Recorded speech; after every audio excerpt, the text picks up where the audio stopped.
Boa noite a todos. É um prazer estar aqui com vocês, fazendo a abertura do nosso terceiro web seminar APMEC Brasil, Web Encontros, né? APMEC Brasil. E hoje o nosso tema são os IPOs, evento este que foi coordenado pelo Ricardo Sirotes, que vai falar ao final. Então, eu vou fazer o papel de mestre de cerimônias aqui, né? E, sem mais delongas, eu vou apresentar o nosso primeiro palestrante, tá? Com uma pequena inversão de pauta. Então, eu convido primeiro o Leonardo Rezende, gerente de relacionamento de empresas, estruturadores de ofertas públicas da B3, para colocar a nossa bola no campo. Vamos lá, Leonardo. Bom, obrigado, Lucy, pelo convite, pela introdução. Obrigado a todo o time da APMEC pela organização desse encontro. Eu aqui, como representante da B3, tenho uma grande responsabilidade aqui em trazer algumas informações para vocês, mas também fico à disposição se tiverem dúvidas depois, para a gente conversar. O meu papel na B3 é justamente fazer o relacionamento com as empresas que querem abrir o capital, com aquelas que abriram capital recentemente, para tornar a chegada no mercado de capitais mais fluida e mais fácil. Então, contem com a B3 nesse processo. Se precisarem de qualquer informação, qualquer ajuda, a gente está aqui para isso. Eu e meu time estaremos à disposição. Tá? Para começar, eu acho que vale a pena a gente falar um pouquinho sobre o momento do mercado atual, né? A gente está hoje num momento bem positivo do mercado de capitais. 2019 e 2020 a gente teve um fluxo bastante intenso de IPOs, e principalmente nesse ano de 2021, onde a gente já superou mais de 40 companhias vindo ao mercado, abrindo capital, um grande número também de follow-ons, que já totalizaram mais de 100 bilhões de reais. Então, a gente vive um momento bastante positivo do mercado e bastante propício para a gente ter esse tipo de apresentação que a gente está tendo aqui junto com vocês, tá?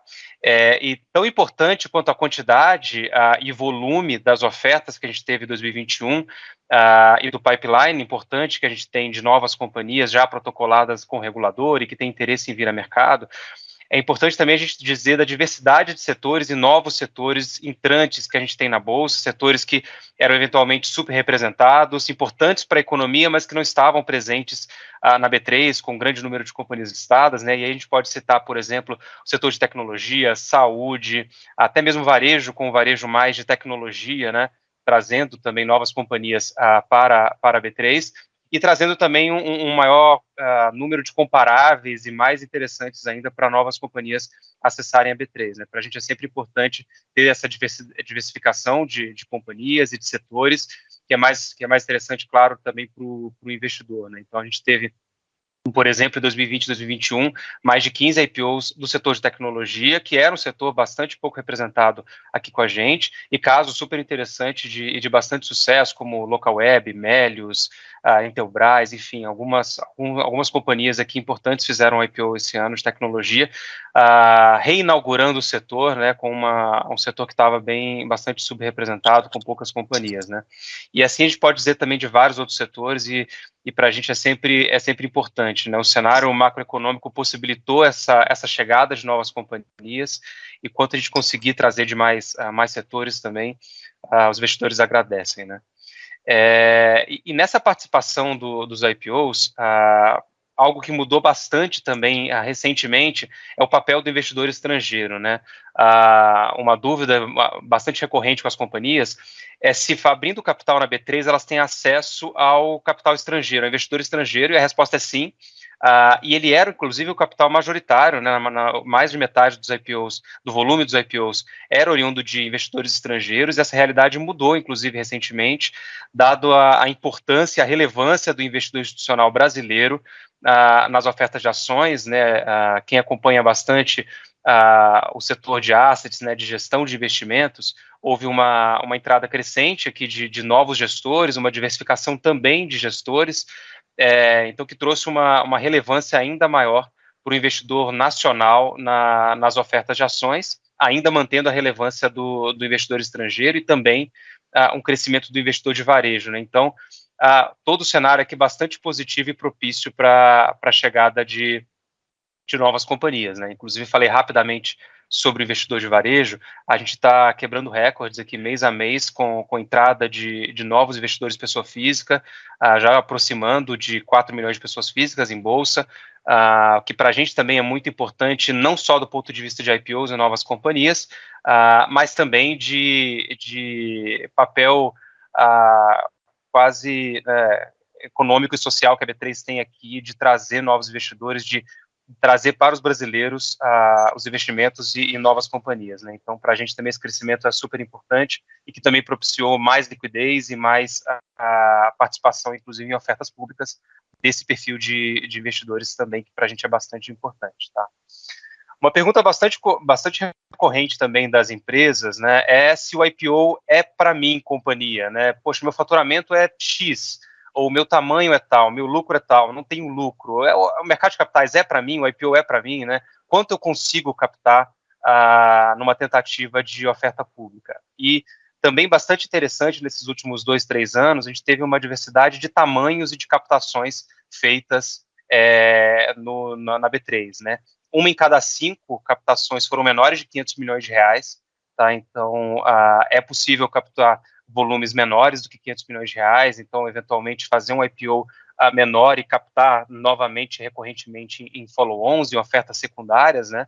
Mas também tivemos captações de mais de 1 bi, 5 bi, bastante grandes também, então, a diversidade de volume captado para a gente também foi bastante importante e que refletiu num tamanho também bastante diferente de receita das companhias, né? O faturamento, claro, não tem uma relação direta com quanto se capta, mas dá para ter uma ideia do tamanho das empresas que estão chegando na B3, né? A gente teve quase 10 companhias com faturamento de até 150 milhões de reais no ano, vindo também, fazendo IPO, mostrando que o mercado de capitais ele não é só para as empresas muito grandes, como é eventualmente uma crença geral que a gente tem sobre o mercado brasileiro, mas que está se tornando cada vez viável também para empresas de tamanhos diferentes, faturamentos diferentes e de setores diferentes, como eu já expliquei também, né? Então, aqui no setor bastante propício, que a gente sempre pode ajudá-los também a entender um pouco melhor do mercado, tá? Dado esse panorama aqui de companhias e de realidade de ofertas que a gente teve, também vale a pena listar os avanços e inovações que a B3 também está sempre percorrendo, tentando manter a relevância e a competitividade da B3 frente a outros mercados e manter o mercado brasileiro atraente para as companhias brasileiras, né? Então, a gente avançou junto com o regulador recentemente com a possibilidade de registro confidencial da oferta. Então, numa análise reservada, é possível você começar a avaliar o IPO em confidencialidade. E o fim da janela de ofertas também tornou o processo mais flexível para as companhias que estão buscando o IPO. O uso cada vez mais frequente também das ofertas restritas, né, que são aquelas ofertas direcionadas a alguns investidores e que não fazem um amplo acesso, né, como seria a Instrução 400, né, que a gente chama de Instrução 476, que permite o acesso a um número restrito de investidores e que é, por consequência, mais rápida e menos custosa para a companhia também, é uma realidade que tem se tornado cada vez mais frequente nos IPOs, e a gente também está sempre estudando novos avanços, né? Passamos recentemente, junto com o Congresso, o voto plural, e é algo que a gente está implementando nos próximos meses. A gente deve trazer para a prática essa possibilidade, né? Que é dar poderes de voto diferentes para diferentes acionistas, que também foi uma demanda bastante relevante do mercado, e a gente também está sempre estudando inovações como, por exemplo, aumentar a participação do varejo nas ofertas, ampliar investidores. Então, aqui, a B3 sempre está buscando entender como avançar e, de novo, manter o nosso mercado competitivo. A gente está sempre à disposição aqui também para conversar sobre esses assuntos, tá? Em resumo, era isso que eu tinha para trazer aqui sobre o panorama do mercado brasileiro, né? Então, principalmente que a gente teve um crescimento relevante aqui do pool de investidores brasileiros, locais, nacionais, nas ofertas públicas, uma maior demanda e uma maior participação do varejo nas ofertas. Então, o investidor pessoa física, ele surge com cada vez mais relevância nas ofertas públicas, um crescimento de liquidez no mercado brasileiro que torna ainda mais interessante para novas companhias, né? A redução do ticket ticket médio de ofertas, como eu comentei, uma diversidade de tamanhos de companhias acessando o mercado e destaque de novos setores chegando aqui na B3 e viabilizando a entrada de novas histórias aqui no mercado brasileiro, tá? Em resumo, era isso. Lucy, passo a bola para você, não sei se já tem alguma dúvida. Na verdade, Leonardo, a gente combinou, eu não tenho dúvida, está claro. Nós combinamos de ter os 3 primeiros palestrantes, depois Tá abrir para as questões dos participantes, tá? Então, nesse aspecto, eu acho que o Fábio já está presente, não é? Sim, estou aqui, desculpa, Oi, acho que eu entrei Fábio. 2 minutinhos Não, não tem atrasado. problema, é que a gente resolveu inverter, mas a palavra agora está com você, né? Então, deixa eu te apresentar, né? É o Fábio Nazari, tá? Responsável pela área de mercado e capitais, ações do BTG Pactual. Fábio, agradeço muito pela sua participação e agora você tem uns 15 minutos para fazer os seus comentários sobre o tema. Tá ótimo. Boa noite a todos. É bom ver o Léo aí de novo. Os Léos, na verdade. E o que eu acho que a gente está vendo um pouco dentro desse cenário que o Léo está colocando, eu acho que a gente está numa condição, obviamente o mercado agora está um pouco mais difícil, né? Acho que hoje foi um dia bom, ontem muito bom também. Esse ambiente de China foi ruim no início da semana e acho que tem muita gente que fica muito preocupada em função do news flow, seja de capa de jornal, né, e seja num ambiente muito recente. Mas eu gosto de trazer um pouco essa discussão para alguma coisa um pouco mais longa, de prazo, que é o que aconteceu no mercado de capitais nos últimos 10, 15 anos. A gente cresceu fazendo isso aqui, especialmente aqui no banco, num ambiente de janelas. E você tinha 2, 3 meses de euforia, saíam 2, 3, 4 operações, depois fechava tudo de novo, você ficava 6 meses com o mercado fechado, e só no ano seguinte você conseguia fazer de novo alguma operação. E era um mercado disfuncional. Eu acho que hoje a gente trabalha no mercado funcional, né? Você tem dezenas de operações por trimestre e é o que deve ser, né? É o que os Estados Unidos tem uma economia muito parecida com a economia brasileira, uma economia ampla, diversificada, internacionalizada, um país de dimensões continentais, assim como a gente, e isso faz com que a gente esteja chegando numa normalidade. Então, acho que a gente está mal acostumado, né? A gente cresceu no mercado disfuncional e hoje a gente vê um mercado funcional.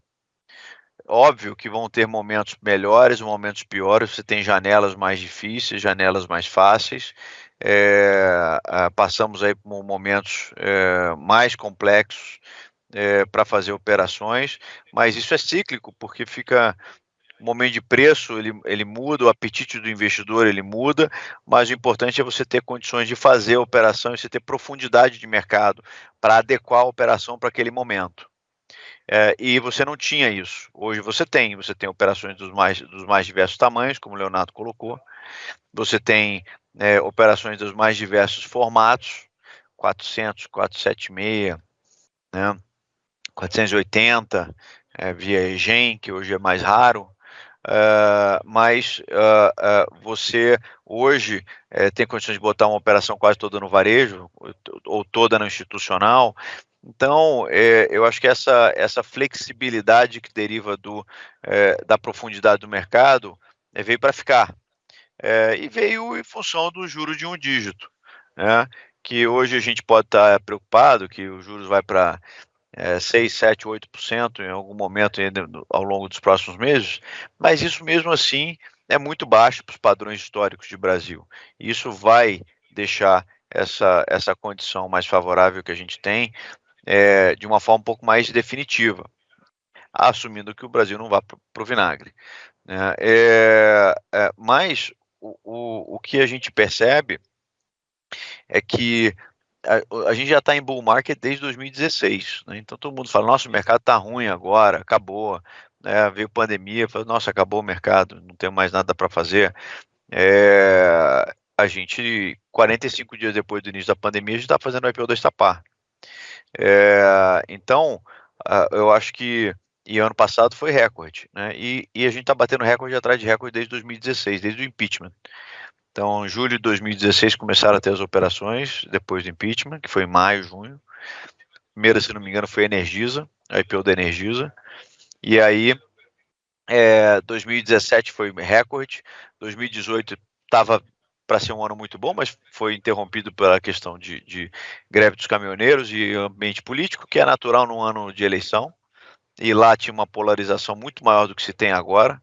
Por isso que a gente não tem uma visão que o mercado ano que vem fecha, ou para, ou vai diminuir, aumenta o risco. Quando aumenta o risco, você tem uma outra condição de posicionamento. E eu acho que aí 2018 teve essa situação, 2019 recorde, 2020 recorde, 2021 recorde. Já estamos batendo recorde. Todo mundo falava do ano 2007, etc. Já estamos batendo recorde em 2021 em volume de operações, número de operações, abrangência, profundidade das companhias, né, companhias das menores às maiores, empresas que deveriam ir pelo ramo, pelo caminho privado já estão indo direto para a bolsa. De vez em quando isso nem é tão bom, tem histórias que não estão nem tão maduras assim ou não estavam tão maduras assim, mas isso acho que vai ter um processo de seleção natural.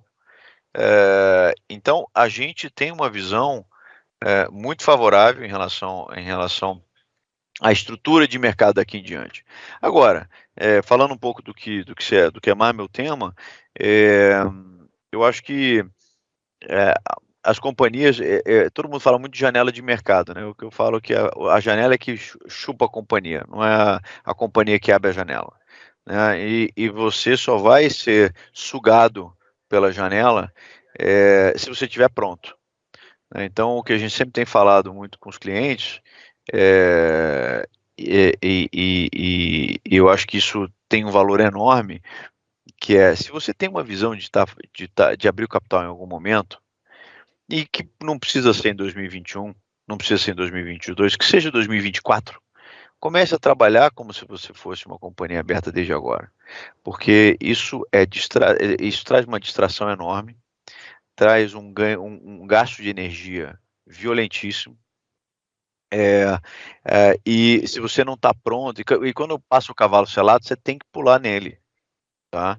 E se você não está, se o cavalo não tem sela, se você não tem bota, se você não sabe andar a cavalo, não adianta, você vai pular nele ali e vai tomar um tombo dali a 5 minutos, né? Então, é muito importante. Obviamente, as histórias elas têm que estar muito bem concatenadas. É uma história de expectativa de crescimento. Por que todo mundo fala, o que você tem que ter para abrir capital no Brasil? Crescimento. Por quê? Por que não pode ser uma história de yield, né? Por que não pode ser uma história de carrego? Pode também, pode. O problema é que o Brasil é tão complexo que para você trazer investidor estrangeiro para a sua história, ela tem que ter um nível de crescimento maior do que a média, porque ele sabe que vai dar problema no Brasil. Ele sabe que ele vai perder no câmbio, ele sabe que o negócio vai dar para trás em algum momento, então ele tem que ter gordura. E gordura ele só consegue ter com uma expectativa de crescimento que pague toda a conta, né? Então, quer dizer, os caras vai comprar uma empresa que cresce 5% ao ano, acho que num ambiente normalizado, macro, etc., acho que isso funciona. Mas 5% ao ano, o cara vai falar, poxa, se o câmbio desvaloriza 10%, eu já estou começando 10% negativo no meu investimento. E o investidor estrangeiro, ele não vê, ele não opera o câmbio, ele compra a empresa, mas obviamente ele é pago pela performance em dólares, né? Então, o que acontece é o seguinte: geralmente histórias que têm maior apelo de planejamento para se poder via mercado, etc., são aquelas que você tem um crescimento que pague todo o potencial prejuízo que o cara tenha se tiver alguma coisa errada no Brasil, né? o câmbio desvalorizou, não tem problema, eu cresço 40% ao ano, desvalorizou 10%, não tem problema, entre 30% e 35% eu ainda vou estar ganhando, crescendo em dólares, né? Então, você tem uma história que seja bem fundamentada, que você esteja preparado, que a companhia esteja bem montada para isso, tenha a governança já montada, você tenha demonstrações financeiras prontas, você tenha acesso ao investidor muito antes do momento que você vai fazer. Né, você poder estar ali na frente do investidor, contando a história sem compromisso. A gente tem feito isso muito com investidores. Olha, tem essa história aqui, não vai fazer agora o deal, não vai ser assim, não vai ser no atropelo, mas a gente quer mostrar para você a história.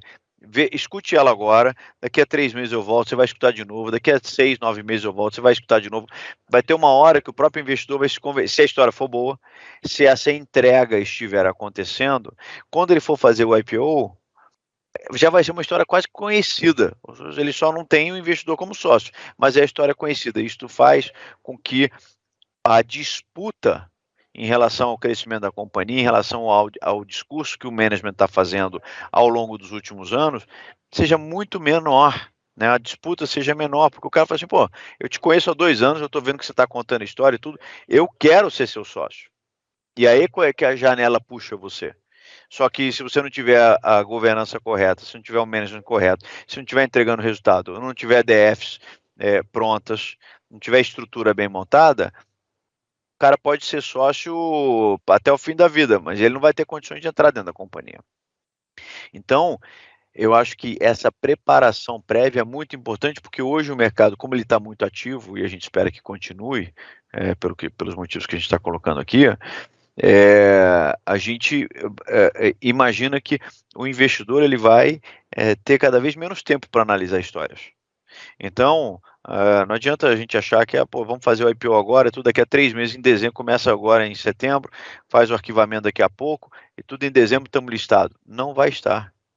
Não vai estar, porque o investidor tem que olhar o portfólio dele, ele tem que ver se o portfólio dele está indo bem ou não, tá? Porque agora, quando deu essa desconexão de mercado aqui nos últimos 40 dias, crise política aqui, China lá e etc., vira um barata voa, o cara fala assim, quer saber, eu não vou comprar mais nada de novo, eu vou olhar para dentro de casa aqui, tem um monte de história aqui que eu já sou acionista há tanto tempo, e ficou tão barato, o negócio voltou 6 meses no preço, eu vou olhar o que eu já tenho, não vou comprar coisa diferente, eu vou comprar o conhecido, é melhor para mim, muito mais seguro, né? E daqui a pouco o preço pode voltar no patamar que estava 3 semanas atrás. Então, o que acontece? O investidor tem que olhar o portfólio dele, tem que olhar todos os candidatos a IPOs, e aí você pode correr o risco do cara não conseguir te olhar. Né? Porque o cara fala assim, olha, eu tenho 20 empresas aqui, meu amigo, pô, essa aqui está mais cara, essa aqui é mais esquisita, essa aqui não cresce, e tudo das 20 sobraram umas 7 aqui. Mesmo assim, eu tenho que olhar 7 e mais 20 companhias que eu tenho no meu portfólio. Então, pô, você está me trazendo aqui para eu tomar uma decisão daqui a 1, 2, 3 meses, não vai acontecer. Agora, se você me der tempo, que eu vou ter que visitar a companhia, eu vou ter que falar com todo o resto do management, né, eu vou ter que me organizar para isso. A Horizon viu isso, né, a quantidade de site visits que a gente fez e tudo, né, ficar na frente do investidor, o mundo já não é mais só de Zoom, né, já teve IPO que eu fiz que eu não conhecia o management, né, a própria Horizon, boa parte do time eu conheci no pricing, pessoalmente, né, mas o que acontece, não está mais ficando assim, as coisas estão se abrindo, toma mais tempo, e o cara quer IPO, você tem que ter o face-to-face, obviamente há 1 ano atrás não dava para ter, então a gente ia daquele jeito mesmo, e deu muito certo. Tanto que eu acho que os follow-ons daqui em diante, eles não vão ser mais presenciais. Não tem porquê. A empresa é conhecida. A gente fez o IPO, o follow-on da TOTUS ontem. Foi um sucesso absoluto no mercado difícil. A Vamos, que a gente vai precificar amanhã, sucesso absoluto já. Então, não precisa. Já é uma história conhecida agora. História nova, onde o cara tem que se provar, tem que se vender, ele tem que estar com todo esse arcabouço que eu estou colocando aqui para vocês. Mas essa empatia, eventualmente essa deferência ao investidor de estar na frente dele e se colocar à disposição né? Então, ele vai gastar tempo. E se você exigir que ele gaste tempo em 2, 3 meses, quanto ele precisaria gastar em 6 meses, ele vai falar, legal, eu boto um preço aí, mas vai ser um preço sem diligência, vamos dizer assim, sem entender direito a respeito da companhia. Então, eu acho que a preparação é crítica, assumindo que você precisa ter uma história que seja contundente, né? Uma história bacana, para que o investidor possa se interessar. Eu não acho que histórias necessariamente que são só primária, só secundária, ou não tem primária, só tem secundária, só os sócios vendendo, não acho que não tem problema nenhum. O que a gente sempre fala aqui é que para a companhia levantar capital precisa ser um dinheiro que ela de fato precise. Se não precisa de dinheiro para o modelo de negócio dela, não tem problema. É um maravilhoso, né? A melhor coisa. Isso é um negócio que é self-funded, né? Então, quanto mais cresce, mais libera capital. Como é que você faz para um novo acionista virar sócio? Só vendendo ação existente. Você não vai botar um dinheiro para ficar empossado na companhia, né? Então, não faz sentido isso. Então, nessa condição, a gente, muitas vezes, a gente gosta até de fazer a operação mais majoritariamente secundária ou 100% secundária, porque não muda nada na mesa do CFO no dia seguinte. Nada. Nada. Ele não acordou no dia seguinte, tem 1 bilhão e 500 milhões de reais no caixa dele. Bom, o que eu vou fazer com esse negócio agora? Obviamente, 500 milhões eu vou gastar numa planta de produção, mais 500 milhões de reais eu vou comprar uma outra companhia, sobrou 500 milhões de reais. Aí vai ter um monte de garotada aqui da Faria Lima, da Talfood Paiva, no Rio, aí vai chegar e falar assim, veja bem, porque você precisa, tem 500 milhões aí que estão correndo a CDI, eu te dei esse dinheiro e tudo. Aí o management começa a ficar pressionado, que não botou aquele dinheiro para captar, e tudo começa a arrumar alguma justificativa para gastar aquele dinheiro. E esse é o começo do problema.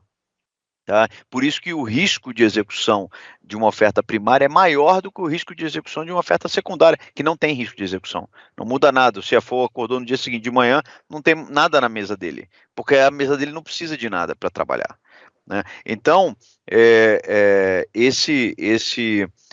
essa questão de estrutura de oferta, muitas vezes o que eu falo é o seguinte, quanto eu preciso de oferta primária?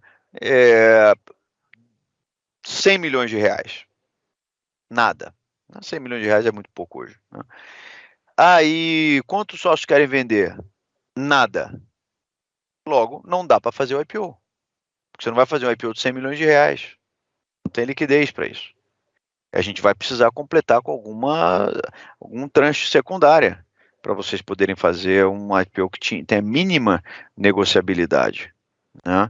Ao mesmo tempo, o cara pode chegar e falar o seguinte, não, então não tem problema, eu faço uma primária de 500 milhões de reais. Não, tudo bem, mas você vai usar quanto? Não, vou usar 100. E o 400? Aí eu arrumo um jeito. Tá tudo errado. O rabo tá balançando o cachorro.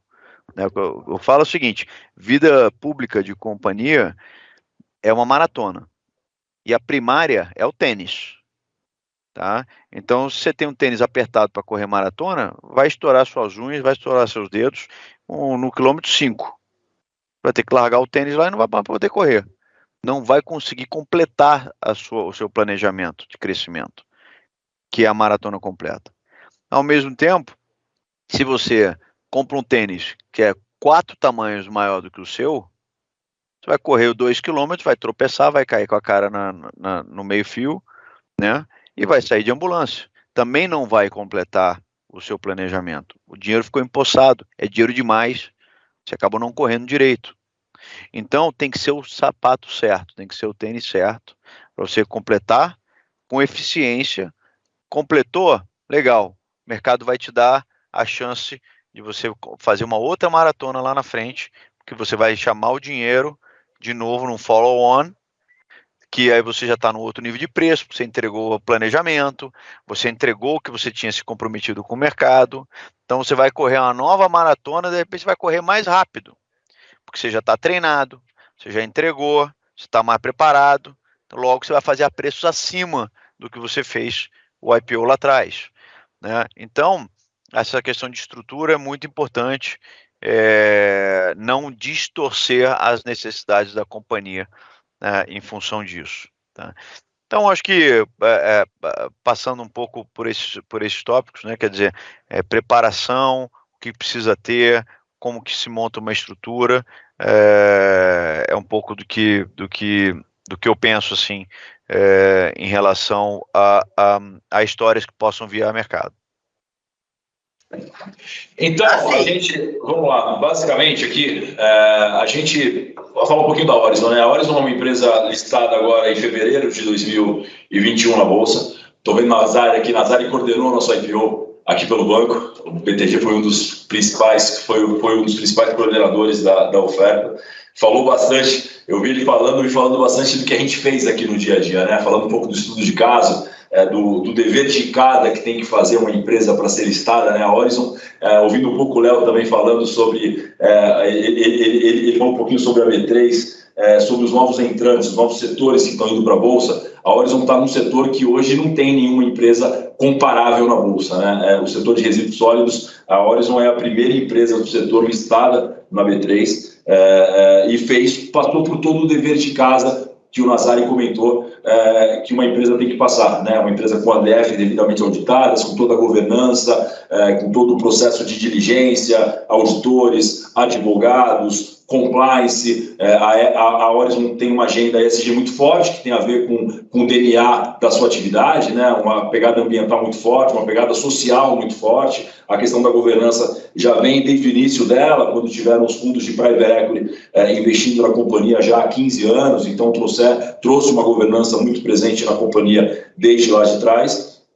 Uma empresa num setor bastante promissor, um setor que vem junto com uma agenda muito forte do país, esperada para os próximos anos, né? O setor de resíduos, com a lei de saneamento do ano passado, tende a ser um setor bastante presente na agenda do Brasil dos próximos anos, né? Um setor, a Horizon, ela começa a sua atividade, até para a gente contextualizar, na destinação final de resíduo, ela agrega valor ao resíduo sob gestão. Hoje a gente tem, além da destinação de resíduos, a gente tem, dentre as atividades da companhia, a exploração de biogás dos aterros sanitários, a geração de energia elétrica a partir do biogás, a separação dos resíduos, a venda de reciclados, enfim, é uma empresa com uma pegada e com um protagonista no setor em termos de consolidação, de captura de oportunidades de crescimento, desenvolvendo uma enorme oportunidades e passando por várias avenidas de crescimento nos próximos anos. Em relação especificamente ao projeto do IPO, ele começou 5 meses antes da oferta, numa provocação dos bancos, quando viram o case e enxergaram uma janela aí. O Nazari falou um pouquinho da expressão muito comum, né? Da janela passando e falando, você tem aqui uma boa oportunidade de levantar capital para fomentar o plano de crescimento da companhia, enxergando que a companhia tinha um uso dos recursos bastante saudável, bastante apropriado para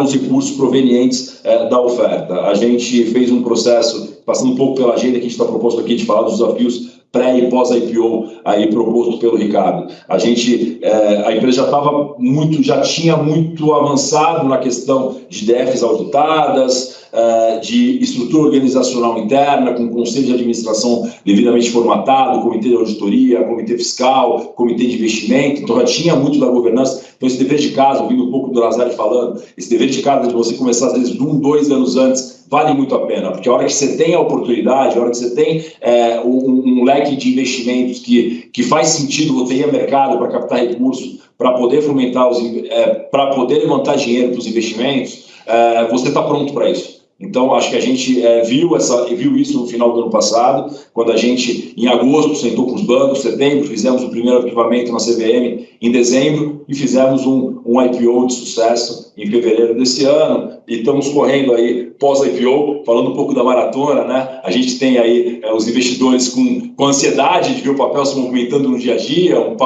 pouco de investidores gringos, um pouco de investidores locais, um pouco de institucionais, um pouco de varejo também, um papel que foi bem recebido pelo mercado. Enfim, tivemos aí 30%, 35% de valorização desde a oferta em 6, 7 meses de papel listado. Tem a questão que a gente já falou um pouquinho aí dos aspectos que estão hoje muito em voga, né? A questão dos aspectos ambientais e a agenda ESG como um todo bastante até bastante na moda de alguma forma, ou bastante em evidência, né? A gente tem isso no DNA da companhia, um setor bastante crescente. Então, mas a vida muda bastante. Uma empresa listada, de fato, tem uma dinâmica. Eu estava falando com o Ricardo hoje um pouco mais cedo. Ela tem uma dinâmica diferente em alguns aspectos, né? Em relação a uma empresa anterior, uma empresa pré-IPO, né? Ela tem que estar muito acompanhando no dia a dia a rigidez das suas obrigações, enfim, está sujeita ao escrutínio e aos detalhamentos e às exigências da B3, acompanhando o dia a dia, prestando conta para os seus investidores no dia a dia. Os investidores são muito atentos, eles são muito presentes. As pessoas físicas, cada vez mais, elas interagem no dia a dia com os investidores, com a área de relações com investidores. A gente tem aqui o Hamilton com a gente, da nossa área de RI, elas ligam diretamente para a gente, mandam e-mail. Hoje em dia você tem vários canais de comunicação com a companhia, não só com a Orion, mas com todas as empresas listadas. A gente tem uma interação rotineira com a turma toda, os institucionais se relacionam no dia a dia com a gente. A questão das lives, né? Você tem isso, você faz 5, 10 reuniões por dia com os investidores. Você tem isso de forma muito mais frequente que você tinha, talvez há 2, 3 anos atrás. Essa facilidade que você tem com a interação acaba sendo algo bastante positivo, de ser conhecido e de poder se lidar no dia a dia. Então, assim, a gente está bastante feliz com o caso, né, no sentido de, assim, a gente atendeu, de fato, ao que a gente esperava em termos de mercado de capitais. A gente enxerga como um case de sucesso. Tem muito a fazer ainda, a empresa tem muito a crescer nos próximos exercícios. A gente enxerga que, de fato, tem bastante oportunidade para frente, usando o mercado de capitais como ferramenta de acesso a recursos para fazer frente ao plano de crescimento da companhia. E, de fato, é uma ferramenta bastante saudável, né? Você consegue, se você entregar o que foi combinado, entregar o que foi prometido na época da oferta, na época do IPO, você consegue, talvez, uma nova oportunidade, ter acesso de novo, voltar a ter credibilidade, para voltar aqueles investidores numa nova oportunidade e poder captar novos recursos para uma nova rodada de crescimento. É um pouco, acho que essa é a visão que uma empresa que hoje não está na bolsa deve enxergar. Eu vou para o mercado para fazer uma primeira rodada de crescimento, uma primeira onda, e entregando o combinado, eu vou ter oportunidade de ir 2, 3, 4 vezes no mercado e fomentar novamente meu plano de crescimento. É assim que a gente enxerga aqui na Horizon, e a gente está vendo aí um setor que, enfim, setor de destinação de resíduos no Brasil, dispensa comentários, né? Foi até tema de novela das 8 a 10 anos atrás. A gente ainda tem 50% do resíduo no país destinado em lixões. Então, você imagina o que tem de oportunidades para se fazer nesse país ainda em tratamento adequado de resíduos nesse país, em geração de energia a partir dos resíduos, a partir do biogás, do aterro sanitário, na questão da reciclagem, na questão do aproveitamento da resina reciclada, na questão do reaproveitamento dos resíduos industriais. A gente tem aí uma avenida grande de crescimento nos próximos anos.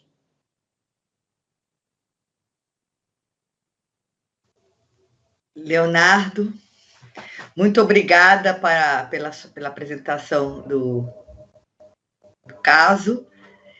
E a APIMEC Brasil te convida oportunamente, inclusive, né, para fazer uma apresentação para nossos analistas associados, ou, né, quando você tiver com disponibilidade.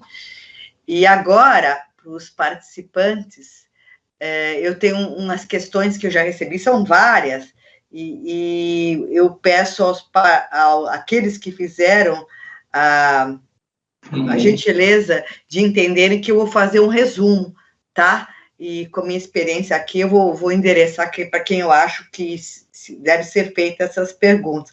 Vou começar aqui para o Fábio, né? Nazari, o Sérgio Carvalho, ele quer saber um pouco do que atrai, né, o investidor não residente para os IPOs, tá?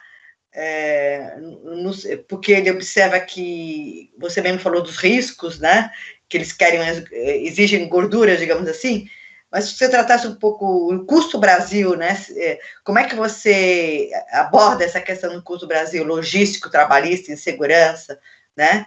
E ele fala assim, por que as empresas estrangeiras alcançam aqui um tiro maior, né? Então, se você puder tratar disso, né? Tá bom. Eu acho que a questão é a seguinte, né? Acho que a gente tem que olhar um pouco de cima para baixo.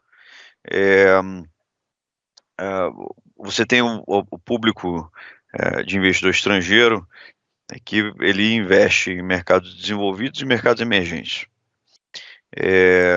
Os mercados desenvolvidos, em tese e em geral, porque eu digo em tese, porque se você olha o mercado americano tem sido uma maravilha há anos, né, com crescimentos aí anormais, né, anormais digo acima do usual, né, acima do normal, em termos de setores, especialmente setor tecnologia, etc., gerando um retorno enorme. Então, você precisa ter no mercado emergente um alfa para ser gerado para o cara tirar o dinheiro do mercado desenvolvido e trazer para cá. Né? Tem que ter um molho mais apimentado aqui para o investidor falar, poxa, eu vou entrar naquele negócio que é mais arriscado. Se é mais arriscado, eu tenho que ter mais retorno. E você tem uma cesta de países, né, que são mercados emergentes, que a gente chama de Global Emerging Markets, né? São os fundos de GEM, G-E-M. E aí a gente está junto com Rússia, com Turquia, com China, com Indonésia, com o que seja, né? Coreia e por aí vai. Então, quer dizer, é um asset class o jogo de Global Emerging Markets. Então, a gente compete com mercados desenvolvidos de uma certa forma, mas tanto que por isso quando dá uma dor de barriga, como deu de China na segunda-feira, a turma vende tudo de Global Emerging Markets. O cara fala assim, eu não quero mais brincar com esse negócio aqui que é mais arriscado, tem um molho apimentado, não quero. Eu quero um negócio simples, tá? Que não vai me dar susto. Eu quero um macarrão com molho de tomate. Pronto, é isso que eu quero. Tá? E aí ele vai para o mercado americano, mercado europeu, né? Ele chama de um flight to quality. Tá? Então você tem essa onda e você tem investidores que têm mandatos para Global Emerging Markets. A gente passou por muitos anos com os mandatos de GEM e os mandatos de América Latina sendo encolhidos. Hoje não, hoje a gente tem esses mandatos, eles cresceram ao longo do tempo. E você tem um movimento tectônico de Brasil dentro dos outros Global Emerging Markets. Teve no momento ali de 2014, 13, e dentro de Emerging Markets você tem América Latina, tá? Então, no 2013, 14, 15, nos anos lá da Dilma, eu brinco que a gente fabricou o México, porque o México não era grandes coisas, mas estava com reforma do setor de petróleo, disciplina fiscal e etc. O Brasil era intocável, era radioativo. O cara pegou a turma que falou assim, tem que botar alguma coisa em América Latina. Dentro do meu pool de emerging markets, eu tenho que ter um pouco de América Latina. Agora, não vou ter Brasil, vou ter México. Então, foi tudo para México. E nada aqui. E aí, ao longo do tempo, o México acabou também não entregando e tudo, a gente teve mudança de eleição aqui, mudança de governo aqui, eleição, a gente trouxe para cá. Tem questionamentos em relação à política econômica, o macro, o próprio posicionamento do presidente aqui? Sim, e isso acaba fazendo com que essa onda você fique mais na moda ou menos na moda na visão do investidor estrangeiro. Então, o cara, ele já sabe, quando ele vem para cá, ele já sabe que ele vai vir e fala assim, ó, tô indo lá, o negócio é mais selvagem. Mas para ser mais selvagem, primeiro, não posso ter muito. Para ser mais selvagem, eu tenho que ter algumas proteções, eu tenho que comprar ações que aceitem desaforo, que eu brinco, né? É isso aí, o cara, pega, no caso da Horizon, ninguém discute o que é o mercado endereçável da Horizon. Ninguém discute. O que eu falava com o investidor quando a gente estava fazendo a IPO da companhia, pessoal, esse negócio não tem tamanho. Não tem tamanho, tá? Então, se você quiser ficar alocado, né, compra, vai em coma e acorda daqui a 10 anos, eu tenho certeza que essa companhia vai estar N vezes maior do que ela está hoje, porque o ambiente onde ela está inserida não tem discussão. Então, o cara vai querer isso, vai querer histórias que gerem alfa, histórias que gerem um retorno em excesso. Para ele comprar alguma coisa que seja boring, né, chato, negócio ali que não dá muito susto nem para cima nem para baixo, ele não precisa comprar Brasil, porque Brasil dá susto. Então, você, se é para dar susto, tem que dar surpresa positiva e não surpresa negativa, né? Então, olhando dessa forma, o investidor estrangeiro, o Brasil tem vezes que tem mais espaço ou menos espaço, mas pelo tamanho da economia, pelo tamanho do Brasil, acaba sendo um dos primeiros portos onde o cara aporta dinheiro para a Global Emerging Markets. E a gente está vendo isso agora. Todo mundo fala, né? Nossa, o Brasil é um pária, não sei o que, não sei o que lá. O news flow, o pior possível. O que a gente está vendo agora, esses dias, esses últimos 30 dias, 40 dias, é estrangeiro entrando e local saindo do mercado. Tá? Na TOTUS ontem, uma empresa que tem 20, ou agora está com 25 bi de market cap, mais ou menos 24, foi 75% gringo o book de TOTUS.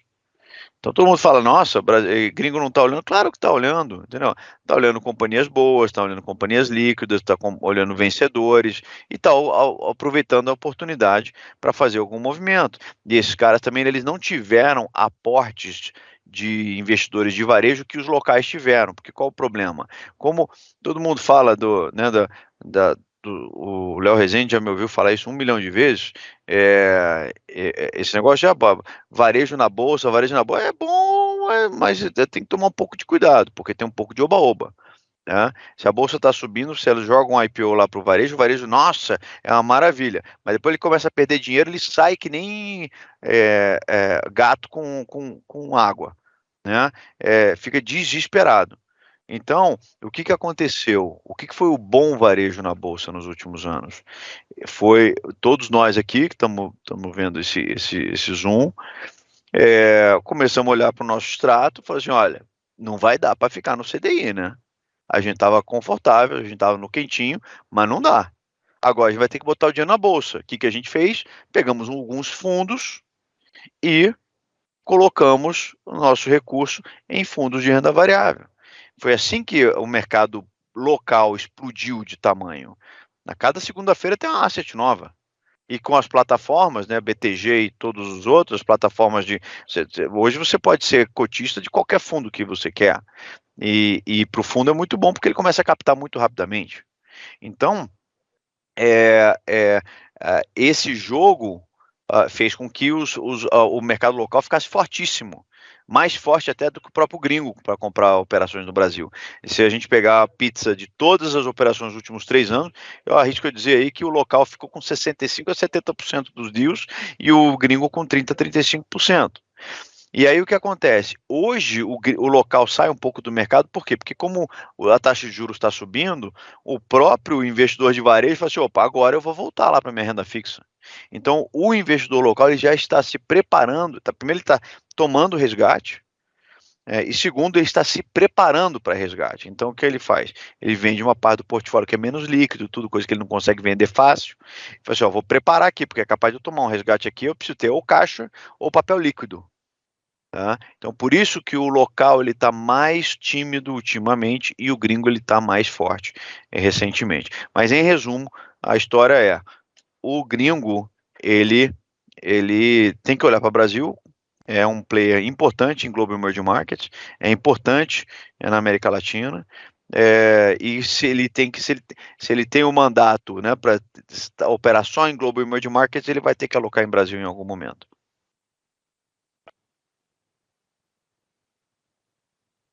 Obrigada, Nazari. Agora eu vou dar 2 perguntas em uma para o Léo Rezende, tá? Porque eu tenho que fazer, são muitas questões, eu tenho que julgar que nós temos pouco tempo.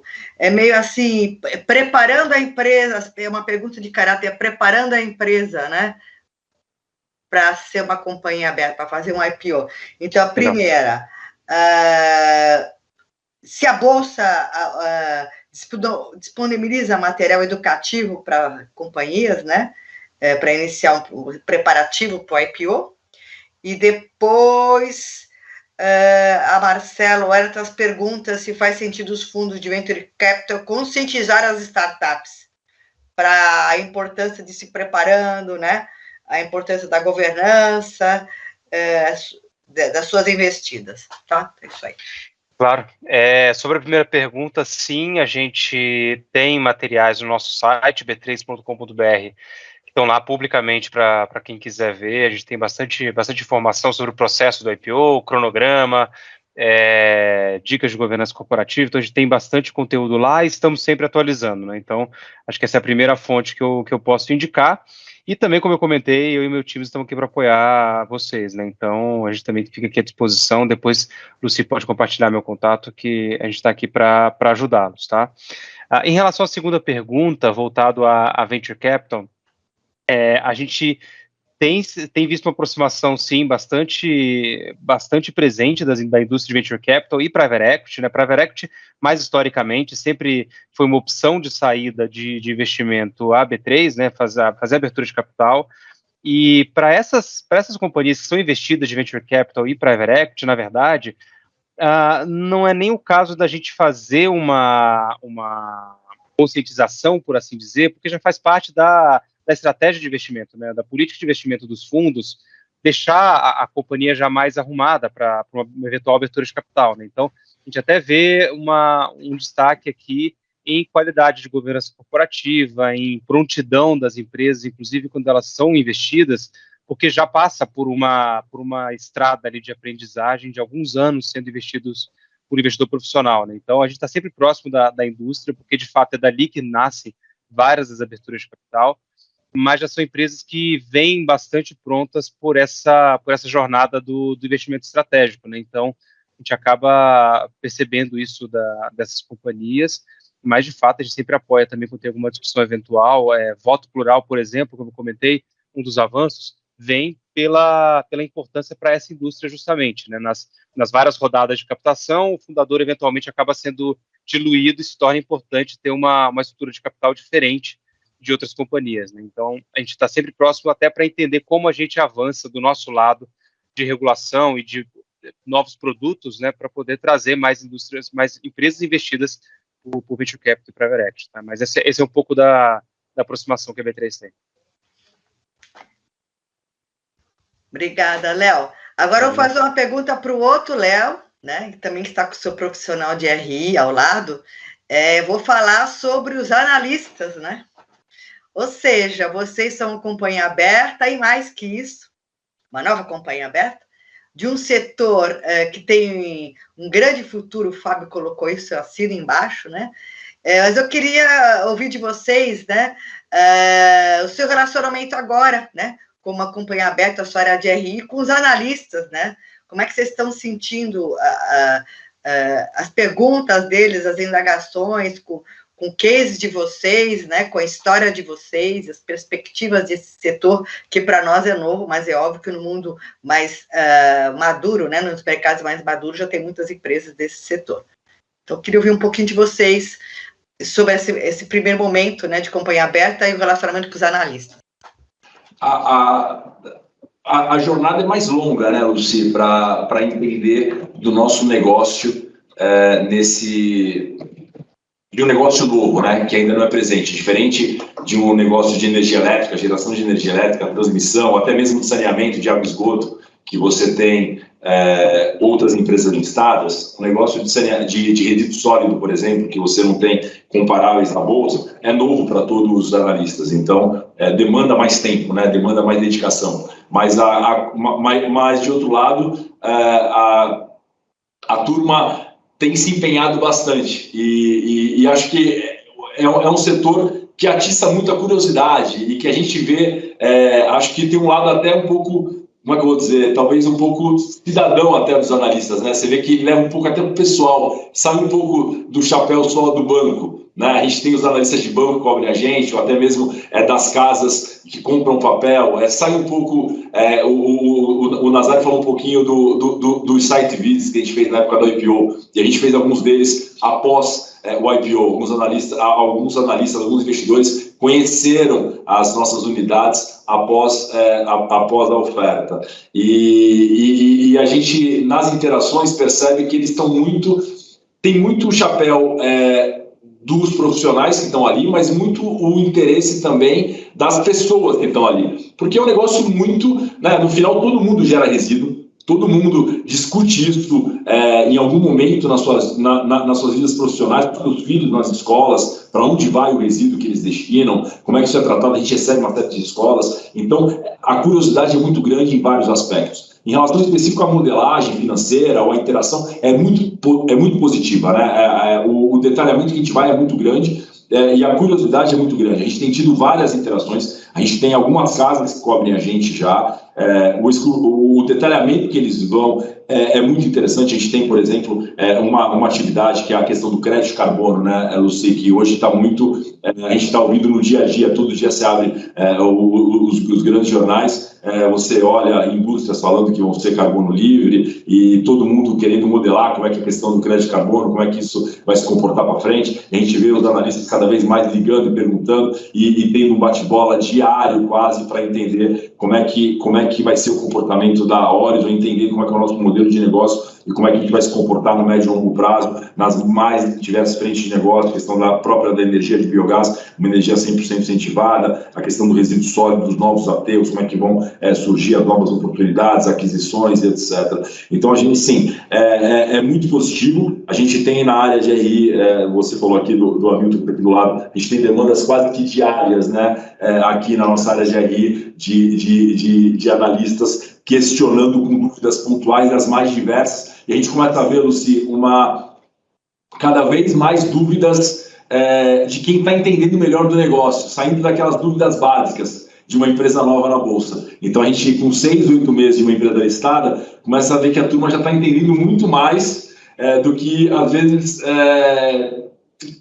talvez nem fosse tão esperado, né? Porque é um setor novo, é um setor que, por ser novo, acaba tendo seus desafios de entender rápido, né? E a turma já fazendo dever de casa e entendendo bastante do nosso negócio.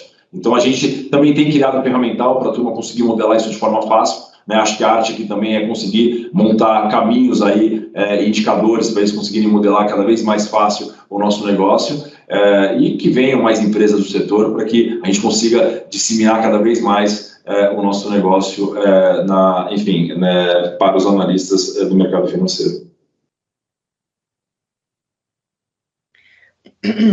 Muito bom, senhores. Nazari, os Leonardos da Bolsa e da Horizon. Agradeço muito por esse primeiro bloco, né? Convido os senhores a permanecerem, se puderem, se quiserem, né? Então, eu acabei o primeiro bloco e agora, imediatamente, nós vamos dar início ao segundo bloco, tá? Então, é isso aí, muito obrigada. Aos participantes que não receberam respostas às suas perguntas, a gente vai triar, compactar e endereçar aos destinatários as questões e, oportunamente, procuraremos trazer as respostas, se talvez até eu consiga fazê-las no segundo bloco, tá? Então, vamos lá para o segundo bloco. Eu já estou pedindo a Renata aqui, vou apresentá-la. Como vai, Lucy? Tudo bem, Renata, vou te apresentar. Renata Ribeiro Lopes, diretora da BKR Lopes Machado Auditores, que vai falar sobre due diligence. Exatamente. Acho que uma parte do que eu vou conversar aqui, acho que meus colegas já introduziram aí um pouquinho anteriormente. Então, bom, boa noite a todos, obrigada pela PMEC pelo convite. A due diligence é um assunto amplo, né, e não está só relacionado ao processo de IPO, né, acho que a gente fala de due em qualquer processo de M&A, e muitas empresas realizam isso, ainda mais esse ano, houveram muitas operações fechadas também, que não estão no âmbito aí de oferta pública, mas quando a gente fala de IPO, a coisa é um pouquinho mais pesada, vamos dizer assim, né, a diligência ela vem de forma bem incrementada pelos underwriters, geralmente, né, e sejam aí uma necessidade de backup e de confiança nas informações, nos disclosures que a companhia está fazendo.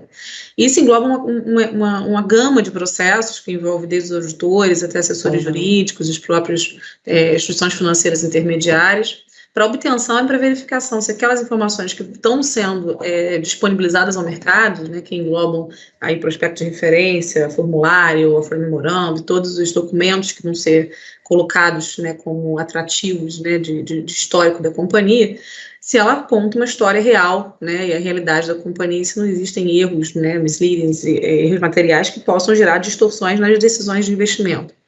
Então, o processo de diligência, me pediram para contar um pouquinho como é que é, e às vezes as companhias desejam abrir capital, né, e eu falo um pouquinho pela minha experiência como auditora também, e de encontro ao que os demais participantes falaram, não é um processo que você decide fazer de um dia para o outro, né, eu já fiquei 3 anos dentro de uma companhia preparando ela para uma abertura.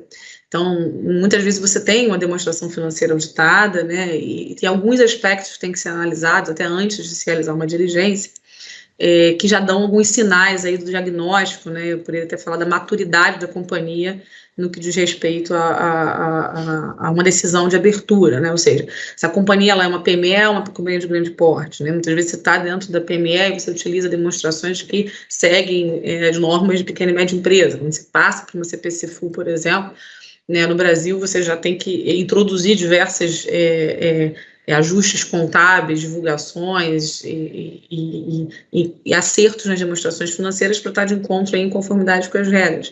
Quando existe uma necessidade de reestruturação, quando você começa a fazer modelagem, você verifica que parte do segmento da operação da companhia não é atrativo indo para uma abertura de capital. Então, e muitas vezes você faz um carve-out, spin-off, uma cisão, descontinua uma atividade determinada, e isso requer um diagnóstico prévio, né? E quanto mais a empresa se prepara, não visando um IPO, mas se prepara para ser uma companhia sustentável, com governança e com processos eficientes, ela fica mais próxima de, né, seja de um investimento privado, seja lá na frente de uma abertura. É uma empresa que já está dentro de um segmento, de um setor regulado, né? A CVM ela é um regulador, mas muitas vezes você tem outro regulador, né, também, dependendo da sua operação, quais são os conflitos, e às vezes a gente fala que dentro da demonstração financeira você tem que atender o regulatório societário, né, e você tem regras conflitantes ou necessidade de fazer ajustes e adaptações às demonstrações.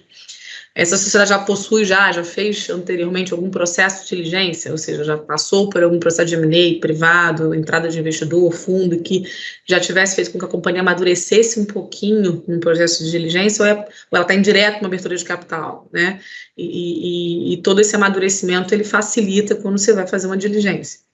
Esse diagnóstico de maturidade ele envolve várias questões, né? O próprio auditor, ao se preparar as demonstrações financeiras para uma empresa que está indo ao mercado, e às vezes ele pode ser o mesmo auditor ou troca de auditor, ele tem um olho clínico diferente.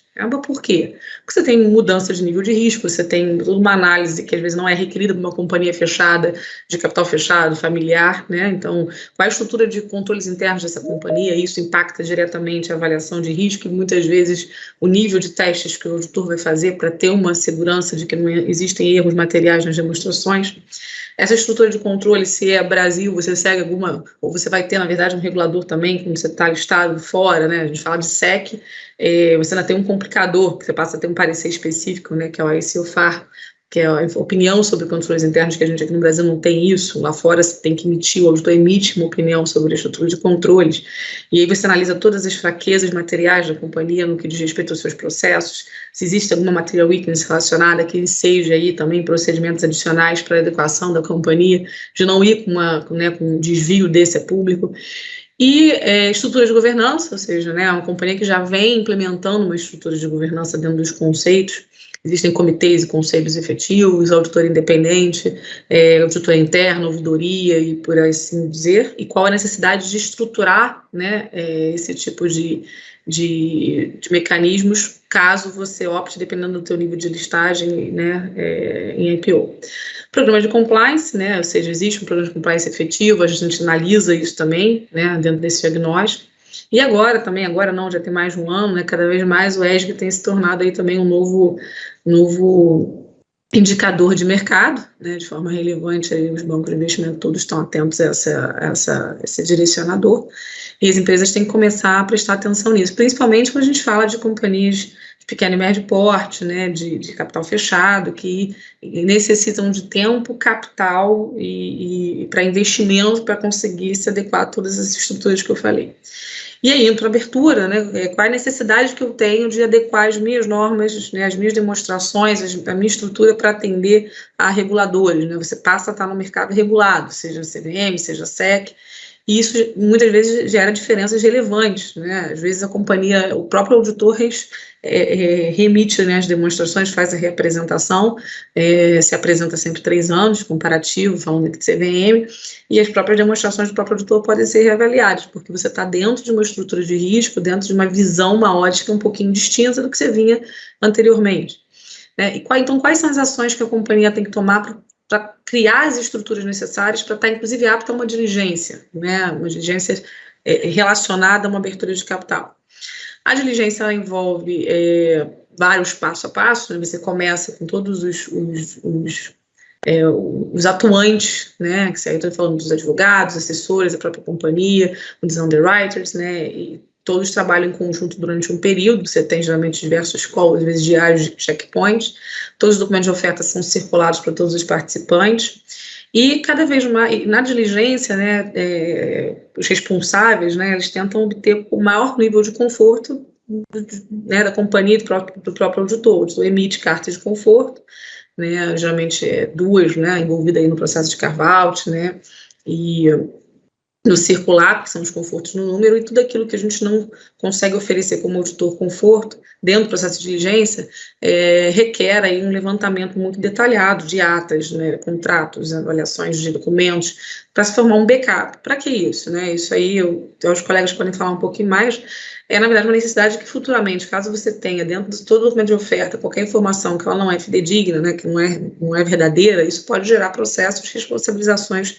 futuramente. Então, o processo de diligência ele é muito importante, para adequar todo o documento, e para verificar se tudo que está sendo divulgado ali, ele pode gerar um efeito naquele investidor, que toma decisões baseadas naquilo que está no documento.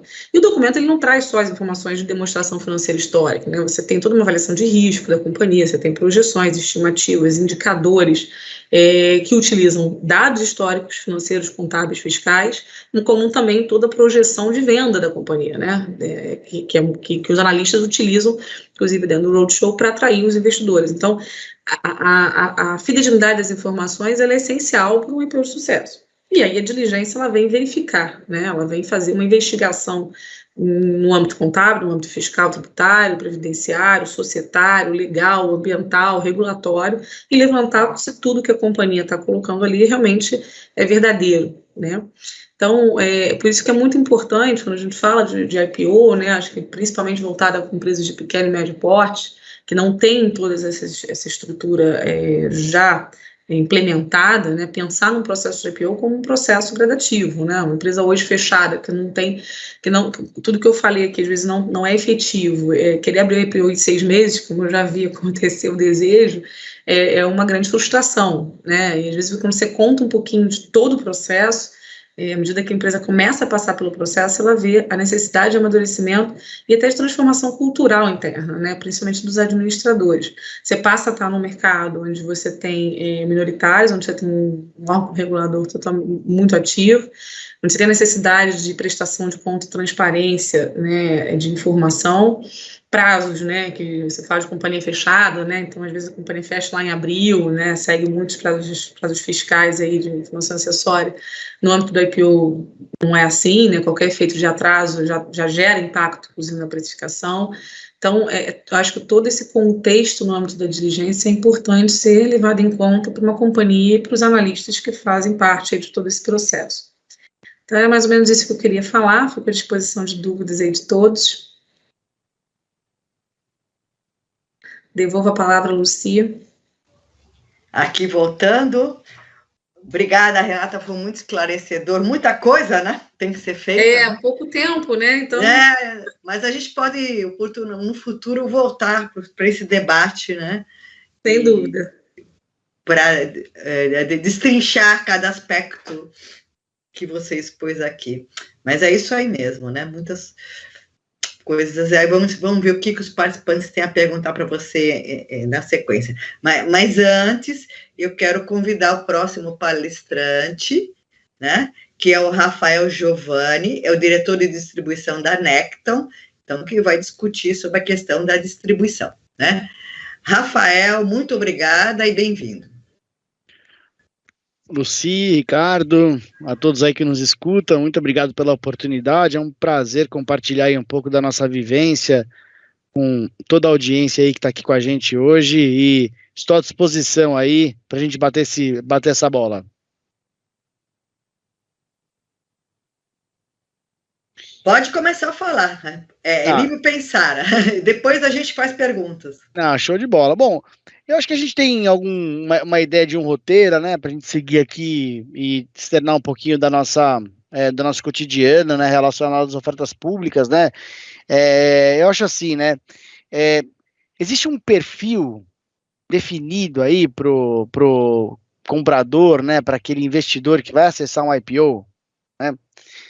Eu acho que o IPO, ele é um ativo até mais sofisticado, né? O produto, a oferta primária, ela é até mais sofisticada sobre o aspecto de risco para o investidor do que uma compra de um ativo que já está listado sendo negociado, né?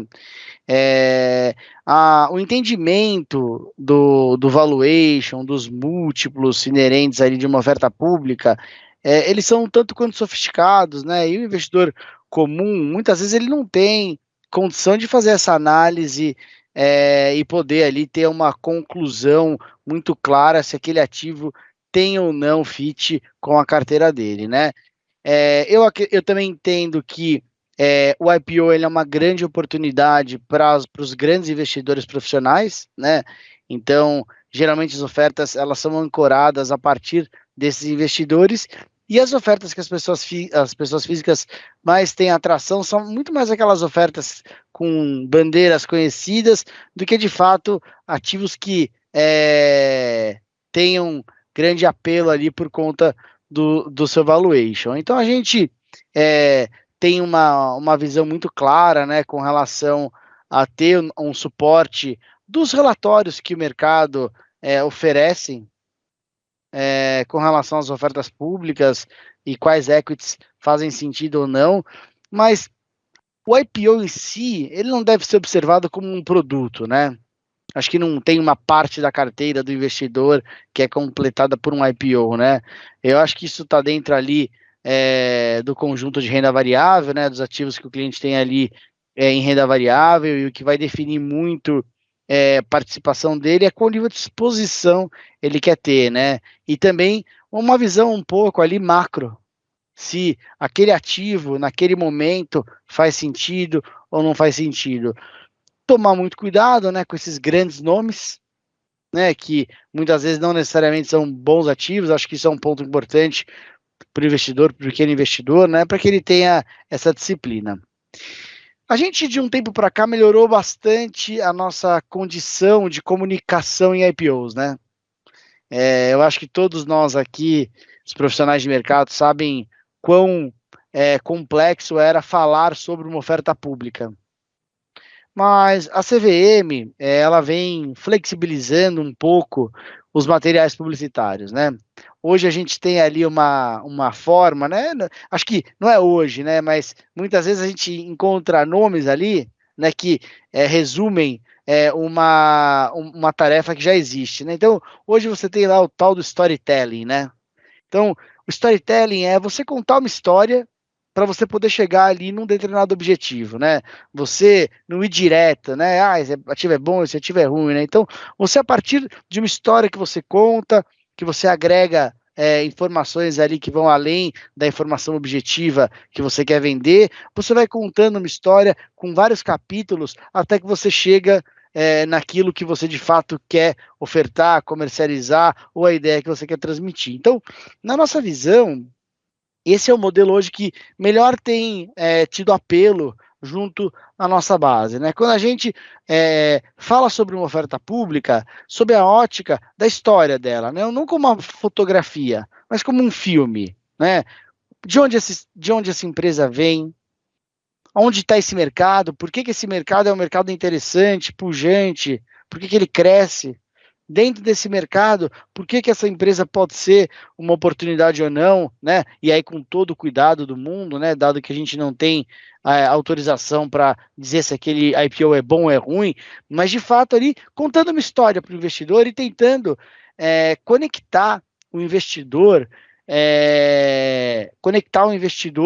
ao motivo que levou essa empresa a abrir o seu capital. Acho que isso é um ponto muito interessante, né?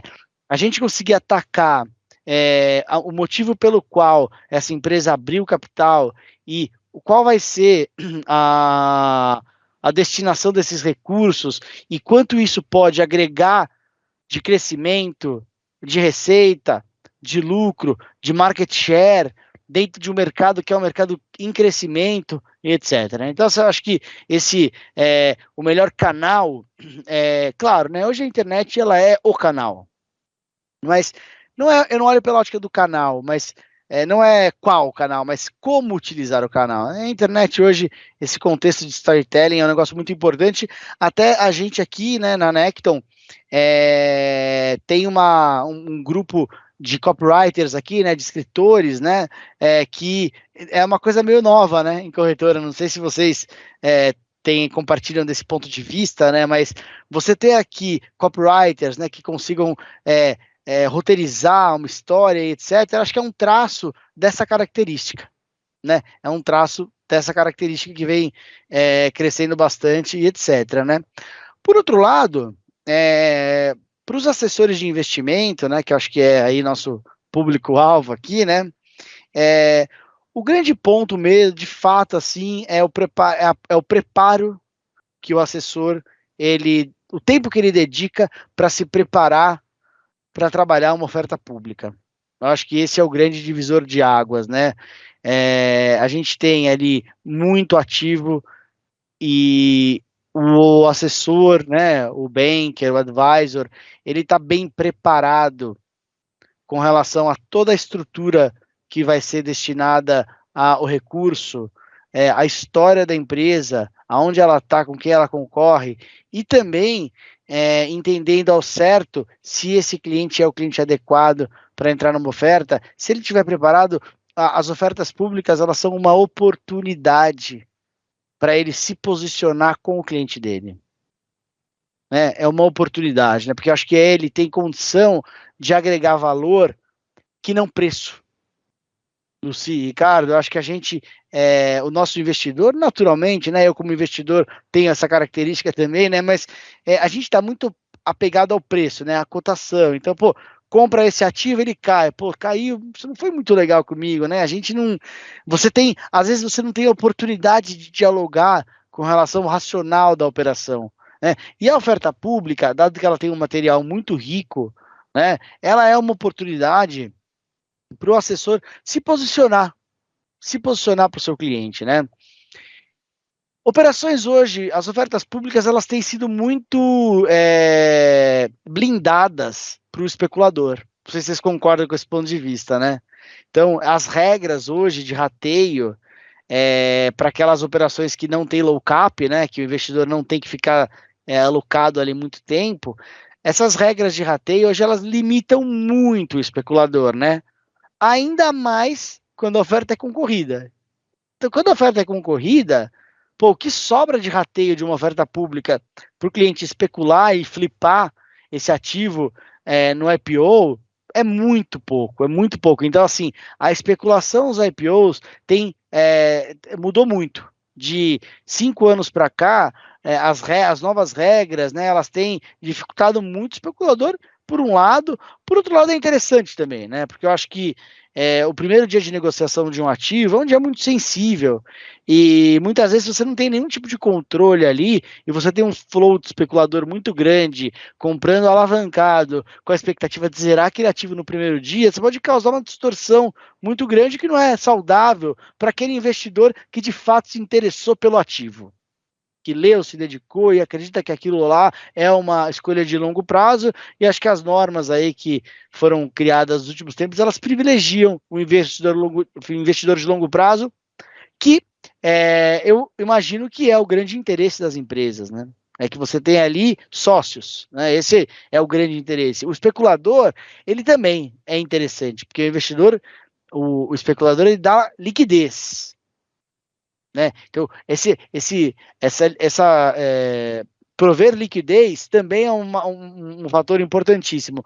Mas, no dia D, ali, na hora H, como diria nosso ministro, né, eventualmente não é o melhor momento para a gente ter um fluxo de especulador ou não. Mas, de fato mesmo, é que especular hoje em oferta pública de ações tem sido cada vez mais difícil, né?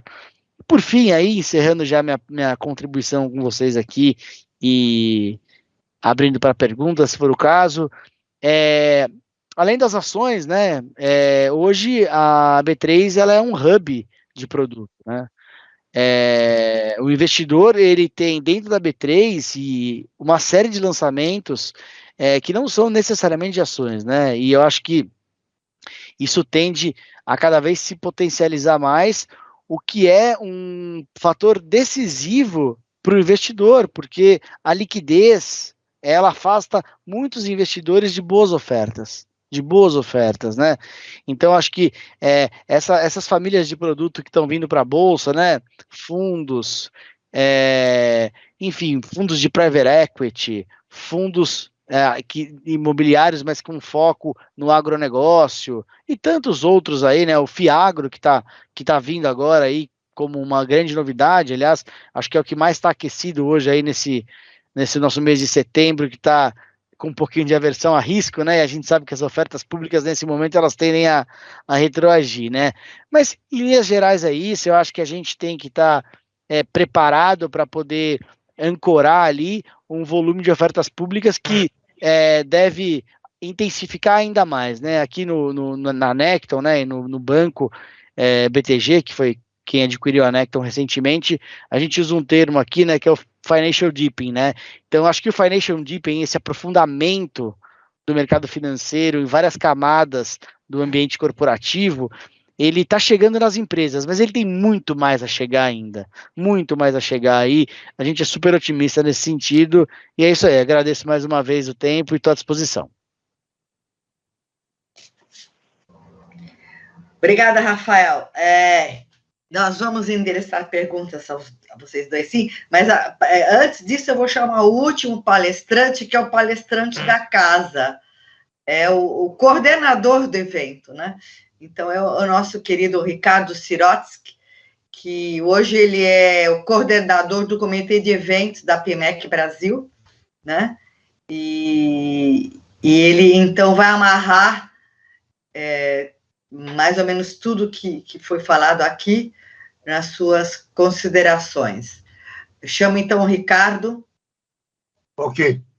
Ricardo, a bola está com você, depois eu faço as perguntas. Tá bom, Lucia. Primeiro, boa noite a todo mundo. Queria agradecer a todos os palestrantes, porque sempre que a gente começa a ver um tema, né, Lucia? A gente montar aquilo que vai ser, eu chamo um DNA bacana para todo mundo, não é fácil. Eu aqui estou extremamente satisfeito com todas as palestras até agora, e eu fico com a parte mais fácil, né? Todo mundo já falou tudo, eu me coloquei no final justamente por isso. Mas o que é importante aqui agora? Independente do que foi colocado, eu vou trazer um tema, que é o tema que é o cerne da ABMEC, né, fora a parte de relação com investidores, que é a análise do mercado. Então, eu vou colocar algumas experiências que eu tenho tido, que isso eu acho que é um momento assim, muito interessante nessa discussão, porque eu acho que foi o Nazarí que comentou uma coisa que é fundamental. Nós estamos num momento interessante de mercado brasileiro, porque os juros deram um salto. E todo esse movimento que vem de 30 anos para cá, de juros altos, e acabou essa situação positiva de juros baixos, ele, é claro, eu também acredito que não vai acontecer, mas é um momento de reflexão de todos nós. Né? Que o Brasil é o Brasil. O Brasil dá susto, não é para amador, como tem diversos jargões que estão aí. Eu tenho pautado muito em olhar o mercado global, o mercado especialmente americano, como um parâmetro. Claro que o Brasil tem essa sua dificuldade de andar para frente de uma maneira correta. Né? Eu digo que o Brasil é uma eterna startup. Quando a gente vai passar 100 anos, acho que o Brasil vai continuar sendo uma startup. Mas aqui o tema que eu vou falar, embora, além do todo, né, eu venho me dedicando há muitos anos toda a parte de intangíveis, avaliação de intangíveis. E o intangível, o que é? Quando você olha um IPO, é um grande intangível também. Existe uma defesa pessoal de todos nós de achar que isso aqui vai ser bom ou ruim, óbvio. Né?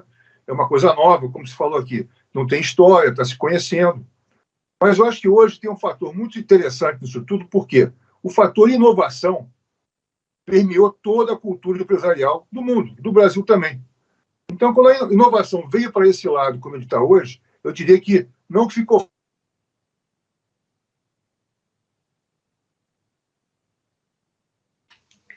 Congelou o Ricardo.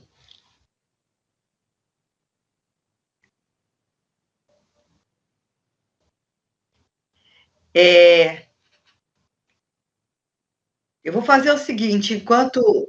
ele caiu. Enquanto o Ricardo descongela e caiu, eu vou fazer duas perguntinhas rápidas, tá? Rafael, para você, hein? Tem aqui um participante, tá? Que fez um comentário sobre... É uma questão de precificação, tá? É o José Bento, tá? Ele não deu nomes, tá? Mas ele falou assim, em um dos maiores IPOs deste ano, o valor fixado para ação, que foi realizado, sofreu na Bolsa na primeira semana baixa, né? E aí ele perguntou, esse é um caso, né, em tese, não deveria haver uma maior transparência na fixação de valor para os IPOs?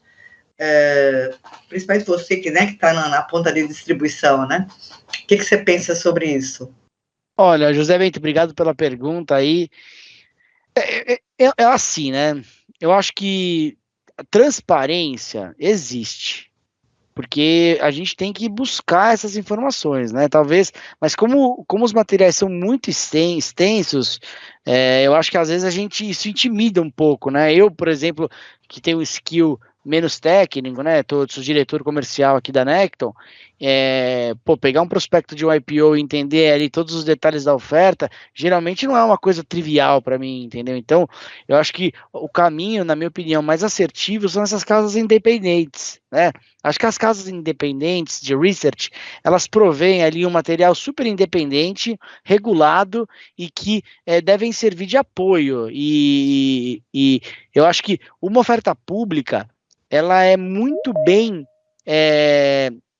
construída, né? Porque antes de ofertar para o mercado em geral, essa empresa ela tem que bater na porta ali de 50, 100 investidores super profissionais e que eles vão fazer um pente fino muito grande, né? É que de fato mesmo o material publicitário ele não é didático e não se propõe a ser, tá? Então eu acho que por um lado o material ele não é um material que apoia, mas deixa aí como sugestão essas casas de research independente que eles pegam todo o material ali, dão uma debugada e traduzem de uma forma mais amistosa, mas eu não tenho muito essa percepção, eu acho que a lei é até rígida demais ali, né? O que a gente tem é que explorar o material e o conteúdo, e mais uma vez, obrigado pela sua pergunta. Eu vou passar a palavra para a Renata para dar um pitaco aí nisso aí, tá? E depois tem outra questão específica para você, mas Renata, completa aí na tua visão, né, sobre os materiais aí dos prospectos, etc. Aí. Acho que Lucia, estou de volta, tá? Tá bom. Lucia, estou de volta. Tá legal. Depois te passo a palavra. Tá bom. Não, realmente, completando aí o que o Rafael falou, né, ler um prospecto chega a ser uma arte, né, muitas vezes, né, acho que o prospecto de referência, os formulários, eles trazem hoje uma gama, né, de informações muito detalhadas, muito técnicas, muitas vezes, né, que determinados investidores, às vezes, não têm ali o know-how para conseguir interpretar algumas coisas que estão ali. Mas, de uma forma geral, né, eu acho que esses documentos, eles conseguem abranger toda a informação necessária para o investidor estar capacitado e decidir se entende que aquela companhia está dentro do seu perfil de investimento ou não, seja de um trade de longo prazo ou de curto prazo. E a precificação é muito consequência, né, Luci? Porque acho que o próprio processo de diligência, né, que como eu falei que previamente ele é interessante de acontecer, ele traz dentro dessas informações qual a perspectiva de crescimento dentro de números reais, né? Ou seja, antes da companhia ir ao mercado, ela tem uma operação realmente concreta, qual a estrutura, né, histórico de resultado, seja em projeções de múltiplo de EBITDA, de todos os seus indicadores, que geram uma sustentação para classificar e para precificar naquele momento. Algumas precificações, elas são baseadas em projeções, né, em especulação de mercado, e muitas vezes de quem está por trás daquela companhia, né, qual é a história dos investidores, dos administradores, né, e quando a gente fala, por exemplo, de mercado, né, de óleo e gás, né, ou seja, que às vezes não tem uma companhia que ela não tem um histórico grande de receita, mas ela tem um potencial de reserva, de projeção de resultado incrível, né, muitas vezes em real estate também, né, de projetos que vão ser lançados, de land banks capazes de colocar projetos ali que gerem receita e resultado futuro. Então, a precificação ela vem muito do nível de risco que é percebido, né, do que você tem de concreto, histórico e do que você projeta. E aí o mercado, ele flui naturalmente nessa interpretação. Obrigada. Depois eu tenho mais uma pergunta para você, mas eu vou passar a palavra para o Sirotsky, porque eu sei onde ele vai parar, e a pergunta que fizeram para você, ele vai tocar no assunto, aí eu junto a pergunta para os dois no final para encerrar o nosso evento. Ô, Sirotsky, continua aí, que você estava falando dos intangíveis, da inovação. Então, vamos lá. Eu não sei o que é, só acontece quando nunca aconteceu, mas vamos lá. Então, assim, eu estava falando que os intangíveis, até quando eu comecei a avaliar isso há uns 20 anos atrás, era uma grande novidade. Eu acho que todos nós temos a noção hoje que o intangível passou a ser uma coisa tangível que vai mudar tudo. Quer dizer, eu estava vendo uma frase de desses pensadores antigos, né? O importante é que a gente sabe que daqui a um ano vai ser completamente diferente. Hoje isso nunca foi tão verdadeiro. Então o que a gente tem colocado é o seguinte, o que a gente sabe que daqui a algum tempo a inovação, o intangível, vai fazer parte desse processo como um todo. E como colocou o Nazarini, o próprio Rafael também, há uma certa dúvida ainda com relação ao IPO, porque vai ser no futuro. Agora, o que eu tenho percebido? A gente tem conversado com muito investidor de fora nos últimos anos, e o brasileiro tem um cacuete, vamos chamar assim, de olhar a ótica financeira de uma operação. Quando eu converso com um investidor de fora, ele olha o market share, aonde aquele negócio pode chegar. É um pouco diferente, parece uma coisa pequena, mas a diferença é muito grande. Porque quando você pega no financeiro, obviamente você vai ter uma discussão muito forte com relação àquela situação do retorno direto. Quando você cai no processo do market share, ele é bem diferente, por quê? É muito comum o investidor de fora, eu quero pegar o líder do setor. Eu acho que, assim, se a gente for pegar na memória, talvez o caso mais emblemático no Brasil foi quando o Santander comprou o Banespa. Ele botou o preço muito acima dos outros, porque eu quero ter o mercado de São Paulo. Me interessa o market share. Então, o que eu tenho proposto hoje na parte de avaliação? Eu acho que tem que ter, obviamente, todo o lado financeiro, com fluxo de caixa descontado, uma maravilha, mas eu tenho chamado uma avaliação nova, que eu chamo de por atributos. O que são os atributos? É aquilo que é próprio e peculiar de uma pessoa ou de um negócio. Então, quando a gente olha um negócio hoje, eu acho muito importante que a gente olhe, como eu chamo, o DNA que está ali. O que está por trás daquilo ali? Aquilo vai ser o fator que mais vai ser relevante, como se falou aqui, o storytelling, seja o que for, para que lá na frente a gente tenha, pelo menos, uma dinâmica que a avaliação foi dentro de um contexto muito mais próximo da realidade daquela empresa. Eu gosto de dar assim, alguns exemplos. Um exemplo muito claro disso aqui para mim seria a gente quando olha a Amazon, né, essa mega empresa. Quando a gente olha o símbolo da Amazon, o que é? É quase que um sorriso, né? e uma setinha que vai de A a Z. Está dizendo ali, olha, eu entrego com um sorriso, muito bem, qualquer coisa de A a Z. Então, esse é o atributo para mim, que quando eu olho a Amazon, isso tem que ser mantido. Se a Amazon começar a não fazer isso, na minha avaliação, vai ser muito mais difícil eu confiar naquela empresa, independente do faturamento, porque ela vai começar a perder o seu espaço. Então, cada vez mais, na minha visão, eu tenho recomendado, né, tenho feito isso nas nossas startups, seja o que for, qual é o atributo básico que vai levar isso para ir para frente. Então, isso é um fator que eu acho importante todos nós olharmos, que cai na história bem contada e bem pautada, por tudo que se falou aí. Isso não dá para se abrir mão, mas eu acho que o grande desafio do brasileiro em si é entender que esse mundo não é só financeiro e tem outros parâmetros no meio.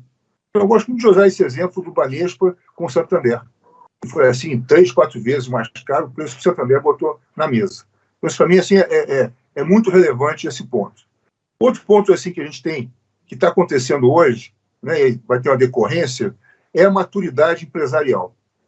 Então, hoje no Brasil, como falou a própria Renata, essa maturidade empresarial é um desafio muito grande, especialmente para a pequena e média empresa. Por quê? A gente vive de sobressalto, de susto. Então, você exigir que o empresário tenha essa característica clara de estar podendo ter maturidade, até o momento era muito difícil. O que aconteceu de novo? A história do ESG, do ESG. Né? Não vou entrar no mérito da validade de A, B ou C ou D, mas tem pontos a serem separados aí. A maturidade ESG é uma coisa, você ser ESG é outra. Agora, quando entrou no ESG, a ideia da governança, a governança passando a estar no todo disso daqui, o que vai acontecer? A governança é a empresa toda. Quando você junta hoje governança social e ambiental, é um processo que você, para conseguir fazer isso tudo, não vai ser fácil. Vai ser um desafio realmente muito interessante. Agora, quando começam as grandes empresas a exigir que os seus fornecedores também tenham essa característica ESG, aí o mundo começou a mudar nos últimos meses, especialmente na pandemia. Porque como é que você vai vender para um ESG se você não é ESG? Isso é um desafio que a gente tem conversado já na própria PMEC, né, Lucia? Isso é um desafio muito grande. Como é que isso vai chegar para ser usado realmente? Tá? Então, acho assim, existe um processo de entendimento das ferramentas ESG, você ser ESG como um todo, e você ter a maturidade para ir para lá. Então, acho que para os analistas, o nosso grupo aí de 1000 analistas, vão ter um desafio muito interessante de juntar isso tudo, porque quando a gente fala dos ESGs, muita coisa é intangível. Eu vou citar aqui, eu teria 50 mil indicadores aqui de intangível para a gente falar. Eu vou escolher 2 para ser assim sucinto, mas eu acho que esse é um desafio muito interessante. Então, se você não tiver condições de entender os atributos daquele ambiente de negócio daquela empresa, vai ser muito difícil você poder entender o que vai ser o futuro dessa empresa antes o ambiente de negócio estar surgindo. Tá? Então, esse é o ponto número 1. Eu trouxe aqui como exemplo, né, 2, achei interessante a gente falar de 2 aqui aspectos que vão passar pelo ESG, mas são intangíveis, né? Um chama-se engajamento. Pensa o engajamento, que é uma palavra que está na moda, né?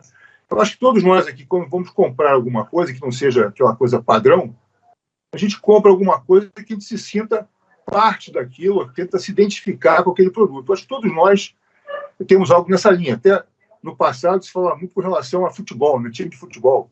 A pessoa tem um time X, ela não abre daquilo, de jeito nenhum, se separa, vende o cachorro, vende tudo, mas não larga o clube de futebol. Quando a gente traz para o mundo de hoje, todo ele, internet, nós ficamos em casa 2 anos trancados, só na internet, etc., isso ficou mais evidente que o engajamento vai ser um ponto muito importante em tudo. Trazendo isso para o lado prático, vamos falar o seguinte, empresas de uma maneira geral, que hoje estão nesse misto de home office, estão em casa, estão no escritório, mas o que ficou claro? O engajamento de todos nós numa empresa, numa entidade, tem que ser fruto para o resultado. Não adianta ficar mais no que a gente chama de efeito paisagem, camaleão. A gente vai ter que buscar o resultado. Muita gente sabe disso, que está sendo mais produtivo ficar em casa do que no trabalho, tomando um cafezinho e sentando na cadeira do amigo. Isso é muito comum, não que seja bom ou ruim, mas a produtividade em muitas entidades tem melhorado muito. Então, o processo de engajamento dentro do quadro ESG, né, que vai mexer com fica em casa, fica ali, fica aqui, é um processo, na minha opinião, muito interessante a ser observado na condução das avaliações das empresas. É um atributo importante a ser olhado, na minha opinião. Como é que vai ser esse comportamento dos engajamentos de uma maneira geral? Seja com seu cliente, seja com o acionista, seja com o funcionário, tem que haver o comprometimento. Acho que isso foi uma das grandes lições que a gente teve aí, do ficar distanciado todo mundo um do outro, né? A hora que a gente está se juntando para fazer coisas objetivas.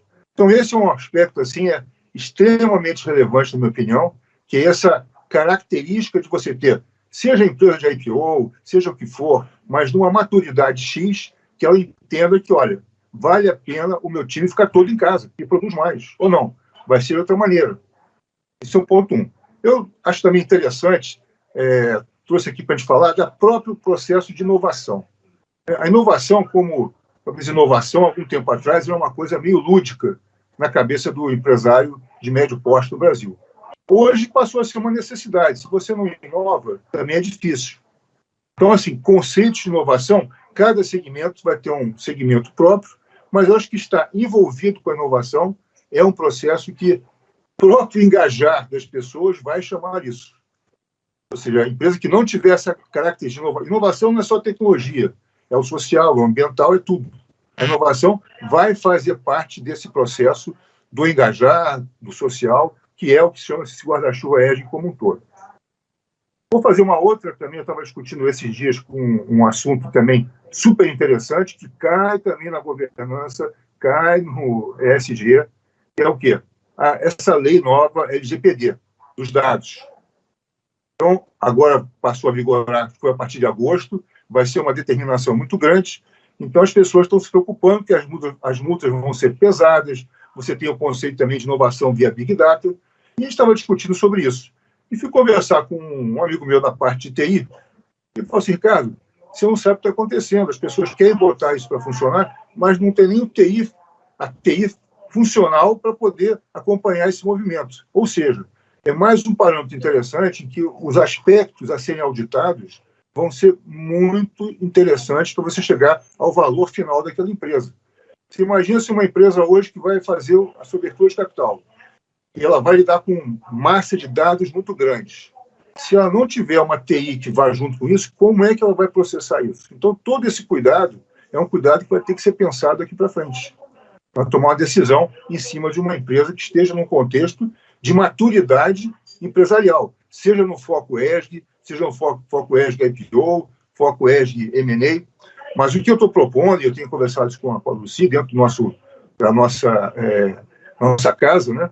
Essa característica de entender essa fase nova e essa mudança, eu torço tremendamente para que a gente não venha para a taxa de juros fantástico, como acho que o Nazarinho falou, era muito confortável, era para quem estava com dinheiro, era muito bom, mas distorcia o movimento do Brasil, das empresas, do mercado de capitais, era o mercado financeiro.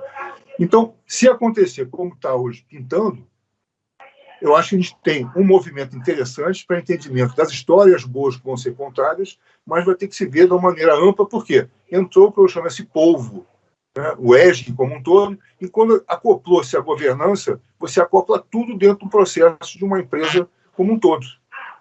Né? Acho que esse é um ponto assim, relevante que a gente tem que ter em mente. Então, assim, resumindo isso tudo, eu acho que a gente tem essa visão dos atributos como uma ferramenta para ser olhada. Isso aí tem que cada um olhar o seu.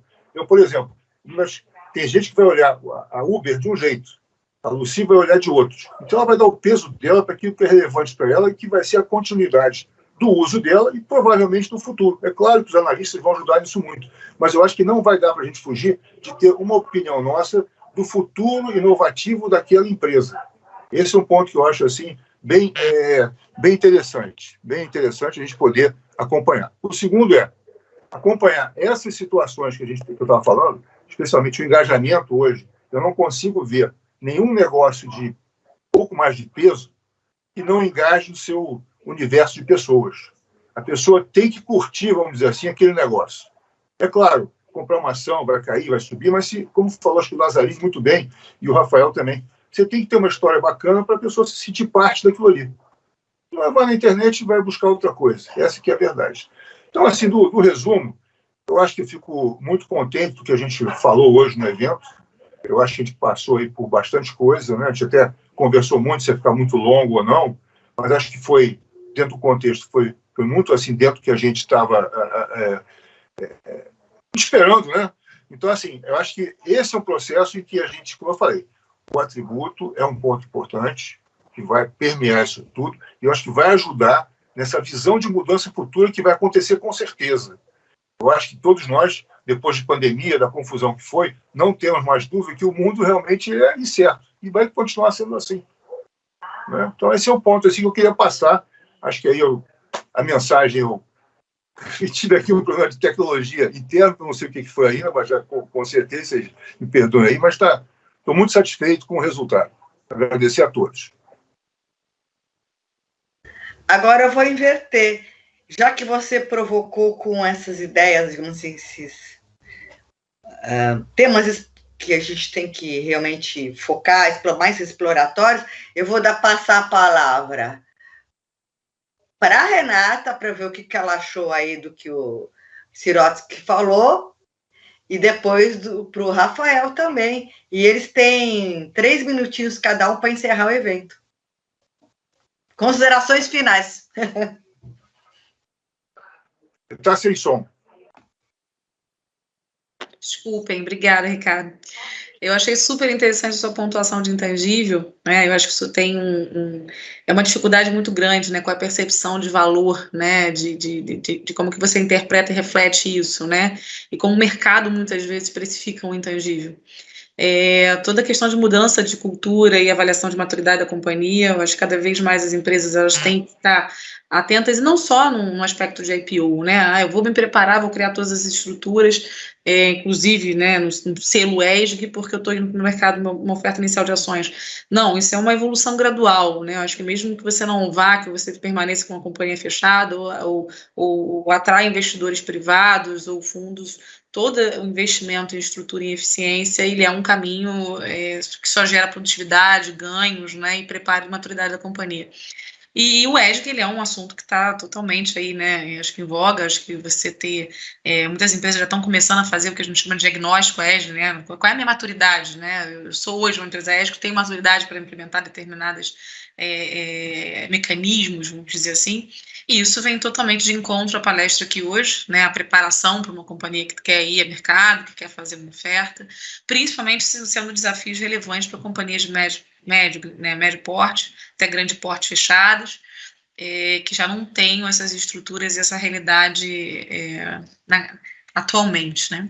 Então, acho que é isso, muitíssimo obrigada pela participação, pelo convite, eu me permaneço à disposição para dúvidas e esclarecimentos adicionais até pós-evento. Volto a palavra aí para a Lucy. Para o Rafael. Obrigado, Renata. Ricardo, foi muito legal aí a tua participação. Acho que você trouxe aí muita coisa atual, né, que a gente debate, que eu acho que é a grande pauta hoje aí dos principais ativos listados em bolsa, né? Acho que você ter um modelo de uma máquina de crescimento acelerada e ser classificado ali dentro de um contexto de growth, acho que hoje faz muito preço.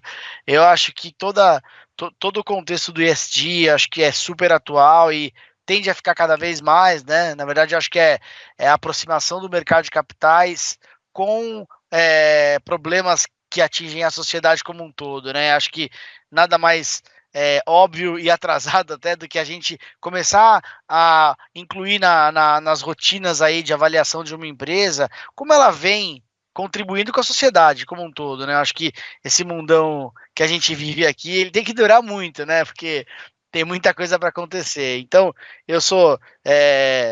a gente aqui na Necton tem algumas políticas, né? Então, a gente tem mais de 45% dos cargos de liderança aqui, então são de mulheres, né? E assim, totalmente natural aqui, a mulherada que manda aprender, manda soltar aqui na Necton, mas isso é só uma referência aí de um contexto amplo, né, de iniciativas. Mas eu queria deixar a minha palavra final aqui, Lucy, você me deu essa oportunidade, né? E eu estou aí há um pouco mais de 15 anos atuando diretamente com varejo de pessoa física, né? Esse sempre foi a minha rotina de trabalho e é importante, né? Existe uma transformação em andamento. Eu acho que a mudança de juros estrutural que a gente espera que aconteça, né? Vamos ver se não vem nenhuma surpresa aí no meio do caminho, né? Mas esse juros estrutural aí abaixo de 2 dígitos, ele vem intensificando a importância do advisor, do assessor de investimentos. Eu imagino que todos vocês aí tenham notado, né? Hoje, o prêmio que se tem a oferecer por um assessor de investimentos, há 4, 5 anos atrás, se você falasse, ninguém acreditava, né? Esse fenômeno, ele aconteceu muito com a gente autônomo, mas chegou no bancarizado, chegou no B2C das corretoras, e hoje o valor que se dá para quem tem relacionamento com o cliente e consegue caminhar por instituições e levar os clientes é muito importante. E para mim a base de tudo é preparo e relacionamento. Preparo e relacionamento. A gente pode transversar várias saídas aí para tentar encontrar modelos escaláveis, etc. Mas a nossa profissão, e eu me coloco dentro dela, né? Porque foi assim que eu comecei, né? Comecei como agente autônomo de investimento lá em 2006. Ela é uma profissão que hoje tem valor e a tendência é que cada vez tenha mais. Porque o nosso assunto não é um assunto simples. Investir não é simples. É um problema estrutural. A gente não consegue, na base, resolver esse problema rápido. O governo está com uma campanha super legal de educação financeira, que acho que é um caminho interessantíssimo, mas tem muita coisa para acontecer. E nós temos aqui uma missão. Eu acho que o assessor de investimento, o advisor, o banker, ele tem uma missão, né, que é conseguir incluir o investidor dentro do mercado de investimento mesmo, entendendo o que é risco e com base no entendimento do que é risco, tolerando ou não algum tipo de risco, entendendo o que é liquidez e com base no entendimento, pesando a liquidez para poder, de fato, construir uma carteira que gere alfa para o investidor e etc. E quem tiver dedicação, esforço para conhecimento e relacionamento com o cliente, eu acho que esse é o grande recado que eu queria deixar aqui, que nós temos hoje, nós somos a profissão que mais cresce, e ainda com um espaço enorme para crescer. É só a gente olhar para o lado e ver quanta gente capacitada e boa no nosso dia a dia não entende nada de investimento, nada, né? Então, queria compartilhar essa mensagem com vocês. Eu estou super otimista. Acho que o cenário, a fotografia agora pode não ser a melhor dos mundos, mas a gente está discutindo um Brasil de 5, 10, 15, 20 anos. Então, para esse contexto aí, o assessor de investimentos, ele tende a crescer cada vez mais. Mais uma vez, agradeço aí, um forte abraço a todos aí, em especial ao meu amigo Ricardo, que me convidou para esse bate-papo. Lucy, obrigado. Renata, parabéns aí pelas colocações e a todos mais que nos escutam. Bom, do lado da PMEC Brasil, eu só tenho a agradecer primeiro aos palestrantes de altíssimo valor e que foram devidamente convidados, né, pelo meu querido Ricardo Sirotsky, né, nosso coordenador de eventos, e dizer que... palavra final aqui, a PMEC Brasil, quer dizer, renovada, né, no sentido de que reestruturada, ela está muito antenada, né, nessas novas tendências do mercado, e até porque, por causa disso, também a gente se reconstruiu, né, e não, claro, não deixando de fazer menção às nossas raízes, que nós temos mais de 50 anos, 50 a mais, né, mas nós estamos também nos reconstruindo, nos preparando para esses novos mercados, e esse Web Encontro, a PMEC Brasil, é um exemplo disso, né? Eles são temas transversais, né? Nós já fizemos o BDR, já fizemos startup, hoje fizemos o IPO, e já estamos no pipeline com novos temas transversais, que eu espero que agradem vocês, participantes, que aqui agradeço muito a presença. Então, é isso aí. Boa noite para todo mundo e até a próxima. Ok, gente, muito obrigado. Obrigado, boa noite a todos.